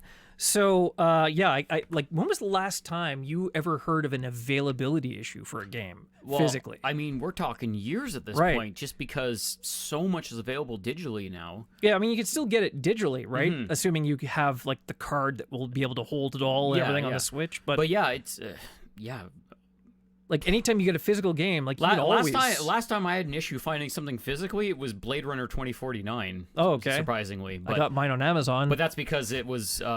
apparently the Blu-ray, that's where they made a bunch of money back, was that because it didn't do that hot in theaters, but everyone bought the Blu-ray to support it, basically. So same thing as the original, I had to go to 3 basically. Walmarts to find a copy of it. Really? Yeah. Fuck you, Walmart. That's terrible. I went, like I say, that's why I shop at Amazon. Those bastards. But yeah, I actually, that was one of the games that I saw, wow, that's a terrible name. And then I looked at the game, it's like, I really should play this. It looks beautiful. Like, it looks like it gave me those kind of warm, fuzzy memories of playing, like, Final Fantasy 3 and Chrono Trigger and stuff like that. This is the problem, though. I don't have, like, a huge memory card for my Switch, so I would actually have to get a physical copy. And, you know, obviously that's not going to happen anytime soon. Yeah, not for a while anyways. Yeah. But the 2D, 3D thing, it really reminds me of like Wild Arms or like absolutely. Suikoden or whatnot. Yeah, because they tried to, they mixed those kind of genres a bit just to give it a new kind of flair to it. And yeah, it looks great. And apparently it is a very, very good game. Kind of gave me some 3D Dot Heroes flashbacks. Oh, yeah, absolutely. Fucking love that game. Oh, man, that was an unsung gem. All right. So, because I think it was one of those ones, it was untested, new IP, not a lot of fanfare when it came out. Right. And it was a PS3 exclusive, PS3 exclusive, so, So that killed a lot of interest back in those days, right? Anyone out there, if you've never played 3D Dot Hero for PS3, fucking play it. It is so good. Yeah, except if you want to get the platinum, because fuck that race around the goddamn... It's not great. It's not great, but yeah. And apparently they patched it to make that race easier, and it's still terrible. A pain in the ass. Yeah, oh my god, just grit my teeth and make them explode. All right, okay, so we have some quick hits. So, the Kickstarter for the Expanse role-playing game, we talked about that. That launched today. It met its goal in under an hour. That is impressive for an RPG book. Yeah, to be fair, it's a lot lower for printing a book as opposed to making a board game that has a bunch of miniatures and shit. But it has currently raised about $100K. That's going to be out in November of this year. So I posted the link in the Twitter. For Tron, that race killed his platinum ambitions for 3 heroes. Oh yeah, see, that was... He's like, fuck this, I'm out. That was basically it. I honestly don't even think I finished that game. Oh, really? I don't think I even did, no. That was when I actually played... That's when I was doing a YouTube Let's Play, and I played through the whole thing on that series, and I had a blast playing it. It was such a good game. It's a fun game, but yeah. Okay, Avalanche Studios, apparently, in addition to Rage 2, Just Cause 4, and their brand new self-published shooter Generation Zero, they apparently have 3 other unnamed projects in the works. Oh. That's impressive, actually. 6 games. 6 projects for a studio. I don't know how big Avalanche is. Obviously bigger than we thought. Apparently. If they have 6 games on the go. Well, I imagine Rage 2 is probably done, or very close to done. But and Just Cause 4... You're still going to have those guys in there tweaking it, building some new content for DLC, that kind of thing. And Just Cause 4 is probably just a fresh coat of paint on 3. Hey, I'm good. I want to play it. I still haven't gotten up the gumption to finish 3. It's just... Although I'd play that probably before Shadow of War. There you go. So way more explosions in it. So they have 6 games simultaneously developing, 3 of which haven't been announced yet. Life is Strange 2. That is a much ballyhooed and anticipated game. I've not also finished the first one of that, but apparently all of your decisions for that one will carry over into the second one. Oh, interesting. Yeah, so they're going the full Telltale route on that. That's going to be September the 27th that comes out. If you haven't played the game, it'll just pick shit randomly for you. You feel like you start up and you're an alien. I don't know why you would start with a second game like that in a narrative game anyway. Yeah, that does strike me as odd. The only thing I can think of is that because that game has been around for a while, you may have played it on like an Xbox 360 or a PS3, and then you're going to play the new one on the next gen. That's possible. And I mean, they could have done like a questionnaire thing like they did with Mass Effect or something. Because there was actually one of the... Actually, for Xenoverse, because I played Xenoverse 1 on PS3, and I have Xenoverse 2 on PS4. Yeah. But some of your kind of character and story will carry over if really? you played it on the same console. But that's cool. unfortunately, I didn't. So You like it was just Castlevania? here's some random shit you can pick from and go with it. Okay. Subnautica has been announced for PS4, and that'll be coming in holiday 2018. I'm surprised it took that long, honestly. Well, it's because Sony doesn't like early access, and Subnautica was still... the full version has been out for at least a few months Version now, 1? I don't think so. I think so. I'll have to go back and look, but I don't think version 1, like, that was fairly recent, I think, and I mean, then they had to port it as well. Yeah. So. Valve is going to be present at Gamescom 2018. No, not for that. Well, I just wanted to get ahead of that. I was gonna say, No. All right, you got me. What are they there for? We don't gloating how much money they have. We don't know, but it's probably going to be like they bought Campo Santo, so it's probably going to be in the Valley of Gods. Yeah. I don't think we haven't heard anything about a new Portal or a new Left 4 Dead or anything, and it's definitely not fucking Half-Life, because I don't know. It's one of those things. They have the world stage. Everyone still loves them, no matter what. They could blow the roof off that place if they announced a new game, a single new game. That's true, and but they're not going to. I guarantee you, I would be honestly surprised if they ever made Half-Life 3. It's come too far. No, that's one of those things. It's been so long. It's like a Duke Nukem Forever. I don't even fucking care anymore. Just make a new game. You have the money. You have the talent. You have the world watching you 24/7. Just make a new fucking game already. All right, Mankill, go watch Westworld before work. Yeah. Let me quickly spoil the ending for you. And see, J. Tanuki said that Subnautica, the full release, came out in January. January? Okay, Yeah. so it took them 8 months to port it. Yeah. Which I found kind of odd, but maybe they were kind of hemming and hawing over it. Subnautica has a great fan base, though. Oh yeah, so, I enjoyed it. It's a lot of survival and a lot of crafting and whatnot. Build your Sea Lab 2021. And the horrors of the deep. That's what I named my base. Was Sea Lab 2021. I hate you all, except you, Duckface. And we previously heard that Sony Interactive Entertainment's mobile studio ForwardWorks is going to be making a new Ark the Lad game. Apparently, we're going to get a trailer for that next week, the 30th. July the 30th. And I'm sure it'll be loot box heavy. I mean, if it's a mobile game, you have to assume it, right? I mean, unless it's something like the Dragon Warrior ones where you just straight up buy it, which I'd be fine with. I would be much more on board with that kind of thing, because that type of gaming experience is just, it's more solid. Even though Square really bends you over on the mobile games that way. They kind of take advantage there. It is egregious, but at the same time, still better than buying loot boxes. And just today, Sega put up a countdown to the reveal of a brand new Phantasy Star JRPG, which will be announced tomorrow. Oh wow! So not much of a counter then. Right? It's like they should have 16 hours saying, away. Wait till tomorrow. Yeah, it's like 16 hours away. Yeah, and it's their 30th anniversary. It's going to be a brand new JRPG in the Phantasy Star universe. Yeah, for iOS and Android. Oh, those dicks! God fucking damn it! Sega, why you do this? Oh, the second I saw that, I'm like, nope. You. Oh, it's so terrible. I hate it when they fucking do that. Hey, remember this amazing series that we've been playing for the past 15, 20, 30 years? Yeah, we're going to bring on a brand new one for your cell phone, and it's going to be free to play, and you're going to pay us a bunch of money for bullshit that makes time go by. I'm trying to remember. I think the original Phantasy Star was like 1986 or 87. I think it was. Well, I mean, if it's 30 years, then it would be right around there. Well, I guess why am I calculating 30 years? That's right. Yeah. Derp. It was like last November, I think it came out. So it's like technically not 30 years exactly, but still. In the frame of 30 years. But I mean, still. It's really unfortunate, but I mean, that just goes to the whole thing of like Konami. Right. All their pachinko machines and cell phone games and all that bullshit. I probably don't have to worry about it because they'll probably never localize it anyway. Yeah. So, because who the fuck cares about Phantasy Star except me? Damn it, Sega. But does it Battle Royale? Phantasy Star Battle It's an Royale. iOS and Android game. I don't fucking care if they have Battle Royale. Oh my god, Phantasy Star Battle Royale. Well, I mean, that's, no, not even going there. All right, so now the big ticket. Okay. So we're going to talk about tomorrow. It's a big day for No Man's Sky fans. So No Man's Sky, we talked about it earlier. It's coming out for the Xbox One, and the next patch is coming out for PlayStation 4, and PC. And that's going to be a free update, like everything else. So let's quickly blow through the features if you haven't heard about it already.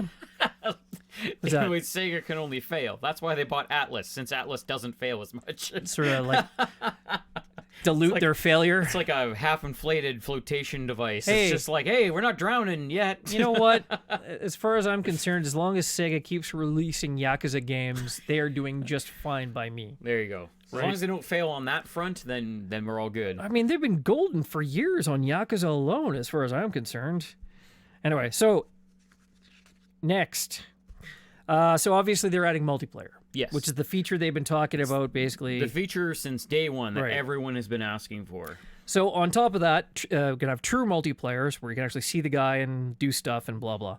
The game is also going to get a visual makeover, which apparently has dramatically improved planetary terrain generation, ground textures, water, and clouds.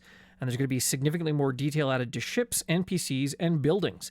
There's going to be planetary rings. There's going to be improved space visuals, and you can play it in third person for the first time. Oh, I like that. That is cool. Which will also include character customization because people are going to see you and you're going to see yourself. Yeah. So that's going to be important. Base building has undergone some changes, and players will now be able to construct multiple bases on a planet with brand new base parts added and size limits increased, so you can build bigger bases. Cool. Basically anywhere. You can also get now a fleet of freighters. They haven't really given you many details on that, but apparently you can send your fleet out into the universe or deploy them to help you as you explore a specific system. So you're building like a tiny little space fleet. So that's kind of cool. Also, now there are multiplayer missions, so friends can be invited onto your freighter, and there is a galactic commission station which lets you kick off quote-unquote challenging missions for multiple players, so specifically built for players. And there's now going to be weekly content and stuff. invite all your friends onto your freighter. And yeah. Like, you, mine some diamonds. You, get me a coffee. You, wash my ship. You, massage my feet. Lower. And they're also going to be adding weekly content, sort of their daily and weekly missions and events and stuff. So after Next comes out and they get settled, they're going to start doing like the ongoing service delivery, which is going to be kind of neat. Because I think after Next, they've basically delivered the game that they've wanted to have since day one. So now they can kind of do like all the back end stuff now of just like updating some of the missions, just cleaning up things and stuff like that. Because I think they're kind of done with really big like core elements like vehicles, base building, multiplayer, all that. Who the fuck knows, right? They've gone over and above at this point, so they might have other ideas. So Tron, is there a council of Ricks? Actually there is like one area where a bunch of people had been gathering together and building stuff. Oh, yeah. And there was like a planetary government and the whole thing. So effectively there might be something like that. The Space Force. Yes, it's huge. It's huge. It's the USS Coffee. Now that you can name ships, I mean, shit. There you go. So anyway, now that Next is coming out, we had Hello Games programmer Sean Murray. He kind of came out of his bunker and saw a shadow, and he's actually talking. To come out yet? Right, basically after like a year, right? He's talking to media again. And he's talking about sort of what happened and the lessons learned and whatnot. And a lot of what he said has kind of confirmed some of the things we were talking about and what we suspected. So we remember people like. Mining all of his interviews and making like the No Man's Lie memes and the whole bit, right? So people accused him he was making shit up and just taking the money and running. So he says things had just been revealed too early and they had to be cut during development due to time, budget, or just not being fun, right? So he talks just about... because it's an idea in the game doesn't mean it's going to be good. Right, exactly. So he talks about going dark after the release rather than reacting to the fur. He says, I never really wanted to talk to the press. I didn't enjoy it when I had to do it. I think that was super obvious watching me doing interviews, and I wasn't very good at it. So not talking to the press has been the easiest choice to make, and there was a moment where a lot of people advised me, and I could kind of see it myself. Like, can we just focus on making games? That's the thing we were arguably good at here, right? So, I mean, it sounds like they got like someone, like one of the rabbis at Sony basically said, you gotta stop. You just gotta go away. Don't keep feeding them. Just disappear. Make your game. Exactly. So he says, but if I look back on interviews that we did, and one, why did we do those so early? well, we were a small, scrappy studio, and people seemed really excited about our game, and we were really excited about it. People that we really admired wanted to talk to us about the game. We were like, great, we like talking about our game. Looking back, that was naive, and it was naive to talk so excitedly about the game, and it was naive to think we could talk about features that were in development. We were showing people demos, they were playing them, and they were talking about things they had just seen that we knew as developers were like, oh, this is like a 5-year development on this game. Obviously, some of the detail of this will change, some things big and small. This is a really innovative game. Obviously, it's going to change. And that is not obvious, right? And the communities react really well to it. Sean's cool. He just talks about games. Seems like a normal person. It's so nice that it's not those scripted PRs. And you guys would be like, why don't publishers just have this? And I'm like, yeah, I don't know. Now I 100% get it. That's why. And I have some advice for past Sean. So, I mean, it's exactly what we said, right? He just was excited about his game. He had a lot of this stuff on the go, and a 5-man that turned into a 13-man team, like compared to Star Citizen, which has like 300 or like $1 billion. Right? They have something like $360 million now. It's stupid amounts of money for a game that barely even exists yet. Yeah, and effectively doesn't. So yeah, so he was way out in front. He was talking about these things, and just small team that couldn't deliver at launch, and they just had to make some hard decisions, and it really bit them in the ass. But I mean, when Atlas Rises came out, they had like 1 million people on Steam concurrently playing their game. So the players are still there. I still enjoy No Man's Sky. I mean, I don't know about everyone, but I'm going to go back tomorrow and play it for sure on the PS4. The amazing part about this is that, it was amazing to see this all unfold, to be there kind of from day one, right? See it announced, even see the trailer like the year prior of like, hey, here's some upcoming stuff that looks really cool. To be through all of that, to see such perseverance from a development team compared to so many others that tend to have more money, bigger teams, and just better PR teams and everything, just saying, yeah, don't worry about it, or yeah, we fucked up, and then they just sweep it under the rug and they don't give a shit about it. These guys stuck with it, ended up delivering more than what they had initially said, right? And they're still here saying, yes, this game is awesome, this is ours, we are proud of what we've done. But in some ways, you could say that the size of the team was almost why that occurred. It's not like EA, right? They can absorb like Battlefield Hardline and say, oh, we fucked up, sorry, right? Whereas this would destroy this studio, and probably these guys specifically. Like, who the hell would hire Sean Murray after his studio folds if they just, folded up shop and said, nope? Yeah.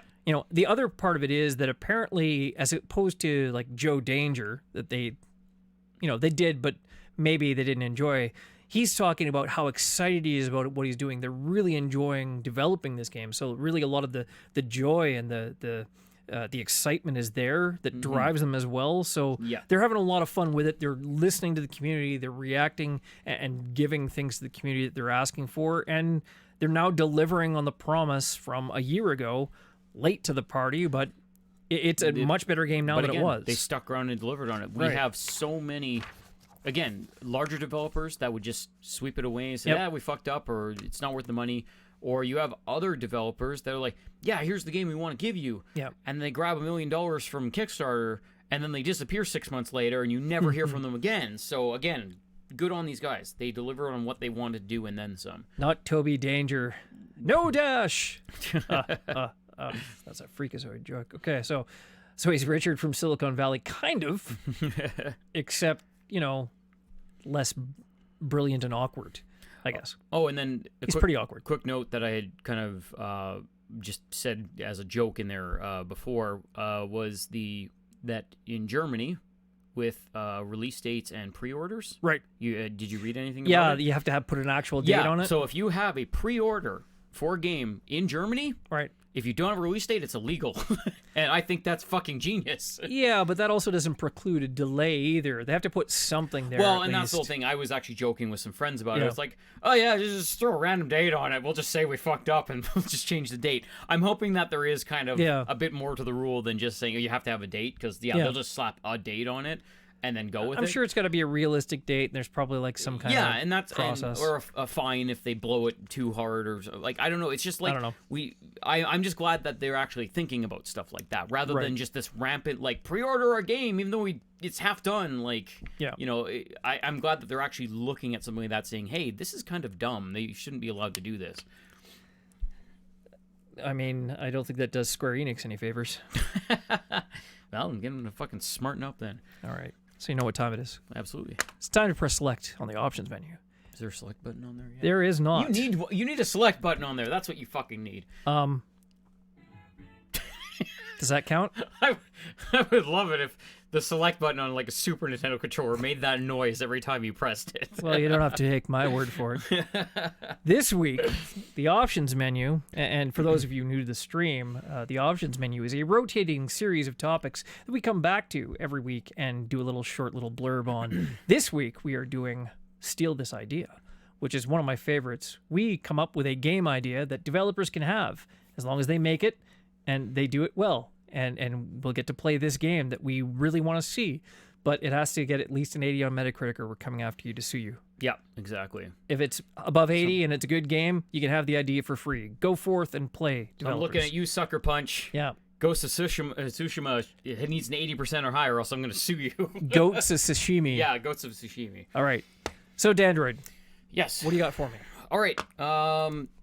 I may have talked about something like this before, but I thought of just something to make it a little more interesting, a little more intense. Sure. So, we kind of talked on the weekend, and I had a bit of nostalgia for superhero content. Okay. So I went and found the City of Heroes character creator online. Right. Because you can download that as basically it's like a client, and you can just use every power in the game. They give you all the costumes, everything. So you can just build a character and you can just run around in this empty world where City of Heroes used to be. So it was a little sad on that end of things because it's just like, oh, I remember good times here. Yeah. But I also remember good times of making my own superhero. So the game that I want, and I'm absolutely shocked that we still have not gotten a game like this to this day. Okay. We need a open world, create your own superhero game, but with you can be a hero or a villain. So the story path will arc one way or the other depending on kind of where you start to go with it. So, you know, story opens up, you choose like how you got your powers through science, mutation, you went to space and came back or whatever, or Really some kind of sounds- humorous thing that you're thinking No, of. it just really sounds like you're describing X-Men Destiny to me. Yeah, but I want a game, not a shitty experience. Oh, That was almost like eye cancer. such a horrible game. And that one was, again, that's one I had high hopes for because it was kind of in that vein, but the problem with that was, A, it didn't have a budget, and B, it wasn't very creative because Right. it was literally, hey, pick one of these three powers, Yep. and then you get a really generic, bland character based on those powers, and you get really, like, you get, like, 10 shitty costumes to dress him in, or her, like, and that was it. Not So great. this one, I'm saying, make a superhero from the ground up. Sure.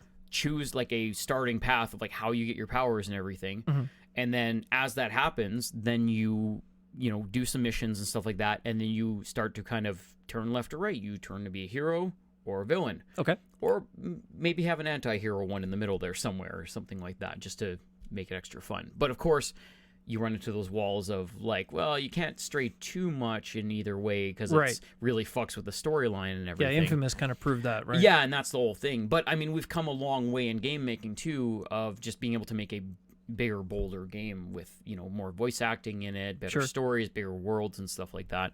So it doesn't need to be a super expansive world. Just make it in a city that has, you know, streets and public and skyscrapers, like a classic, like, superhero city, and just base everything in that city. But, you know, you get to choose to be the hero or the villain. Okay. And then they would have the, you know, the hero that the game plays or the villain that the game plays to kind of go against you, or like a team of super villains and superheroes. So it'd be just like a third person kind of beat 'em up Yeah, thing? yeah. Or? So a third person beat 'em up. But I thought an interesting addition to that too is, and this would be kind of, I think it'd be really interesting to throw this in just for kind of getting your trophies and your platinum and stuff like that, is that I would love to have the game have the ability that you don't actually have to throw a single punch to win the game, because you could use kind of diplomacy in it too.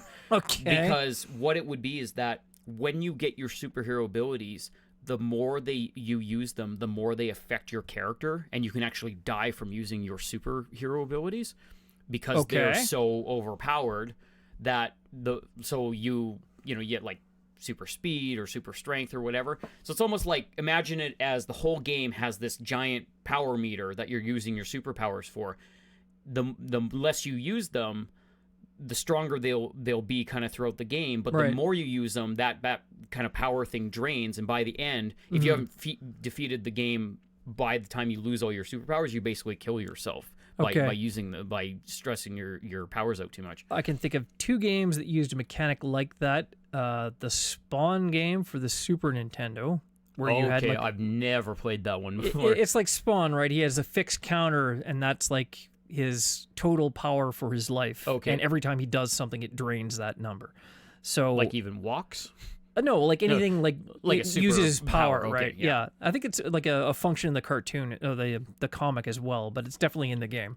The other one was Breath of Fire Dragon Quarter for the PS2. Okay. So a JRPG then. Yes. Okay. And there was a fixed time limit for the whole game. Okay. But it was kind of one of those where like every time you finish the game, whether good or bad, you start at the beginning again. You had certain aspects of the game to take forward from scratch. Oh, okay. So I don't know about the Spawn one. I think the Spawn one was just Iron Man, and you got fucked if you ran out of time, ran out of energy. And it was like, a Super Nintendo game, so I'm sure it was very rudimentary in what rough. it did. No, it was decent, but it was hard.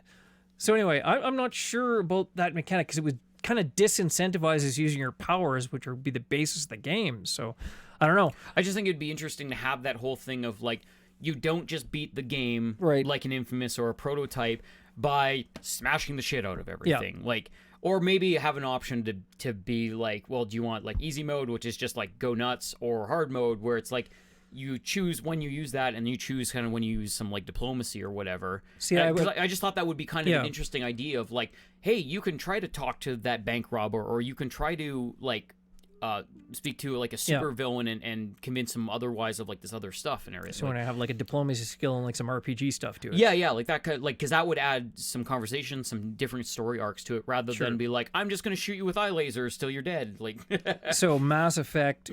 So actually, what's kind of what BioWare did for Jade Empire, but instead of like samurai, it's superheroes.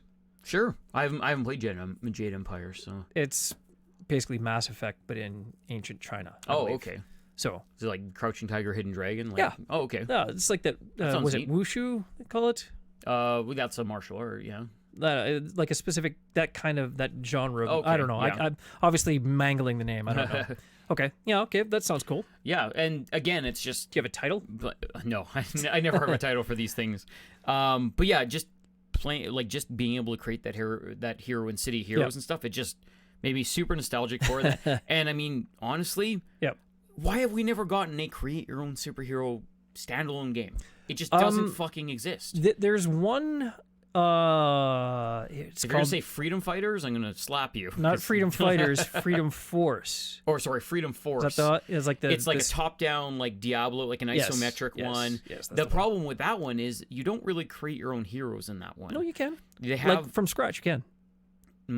I thought you just fought as that Freedom guy, and then you picked up heroes along the way to make your like, can, team. It actually has like a character creator in it and stuff. Oh, okay. Yeah, it's pretty cool. James Green, City of Heroes. Good God. Yeah, I remember the Russian front. Yep. Yeah, we were talking about the Red Square. Well, that's why I was telling him about it, because you can just go and download that server or whatever, and you can literally just go in and create them again, and it's just super nostalgic. It's the Red Menace, the Russian front. I don't remember what the other one was. Some like all communist-based superheroes, and the four of them together were the evil supergroup, the Red Square. But yeah, it's totally like if you had any kind of connection to City of Heroes, it's absolutely worth downloading that. Cool. We will call it Punching Heroes Time. I don't know. Punching Time. Yeah. I'd play a game called Punching Time. But some diplomacy. Yes. Diplomacy and punching. There's a smartphone game called Punch Quest, which is quite fun. I have played Punch Quest. Yes, I have that. All right. Okay, for mine, I think you're gonna like this idea. I tend to like your ideas. Okay. I don't think I've ever really disagreed with one of them before. All right. So, I want to see a game that plays like Shadowrun. So you have your basic gamut. You have like your deckers, your street samurais, your like guys who are like manipulating security systems, blah blah. So your what type of espionage. gameplay though? I'm picturing something like XCOM, but maybe in real time. Okay. So here's the twist. Like, you have your team of runners, you're invading this corporation, you have to steal stuff, blah, blah, blah. My twist is you're playing as the corporation. Oh, okay. So here's what I'm picturing. Something like XCOM, where you have a corporation, you have a megacorporation, you have a research department that's building things. You have to support all of your employees, so it's like Evil Genius, where you're building out your building. Right. Or right? that, what's that, Dungeon Keeper or Dungeon something Keeper, like that? right, So like that. you play the other side Right. of it. You're So trying you're- to stop the heroes. Right. So you're building up your building or your arcology or whatever. So every feature you add physically adds a room that they have to, like the runners have to run through. Yeah. And so base layout could be part of the strategy. Everything you buy has a cost, and every security system you put in place costs money. If you have to hire security, that costs money. So it's like you have to manage how much money you're spending. So your research would get you more and better things, and that would actually give them a target to steal technology from you.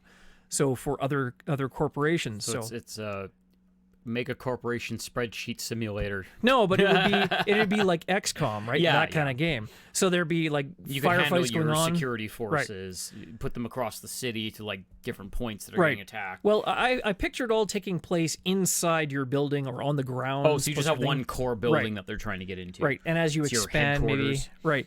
So, and if you have like security systems, if they were to like blind your security systems, you wouldn't see that floor until you had a guard physically go there. Right, You yeah. dispatched a team. Knock out your cameras or whatever. Exactly.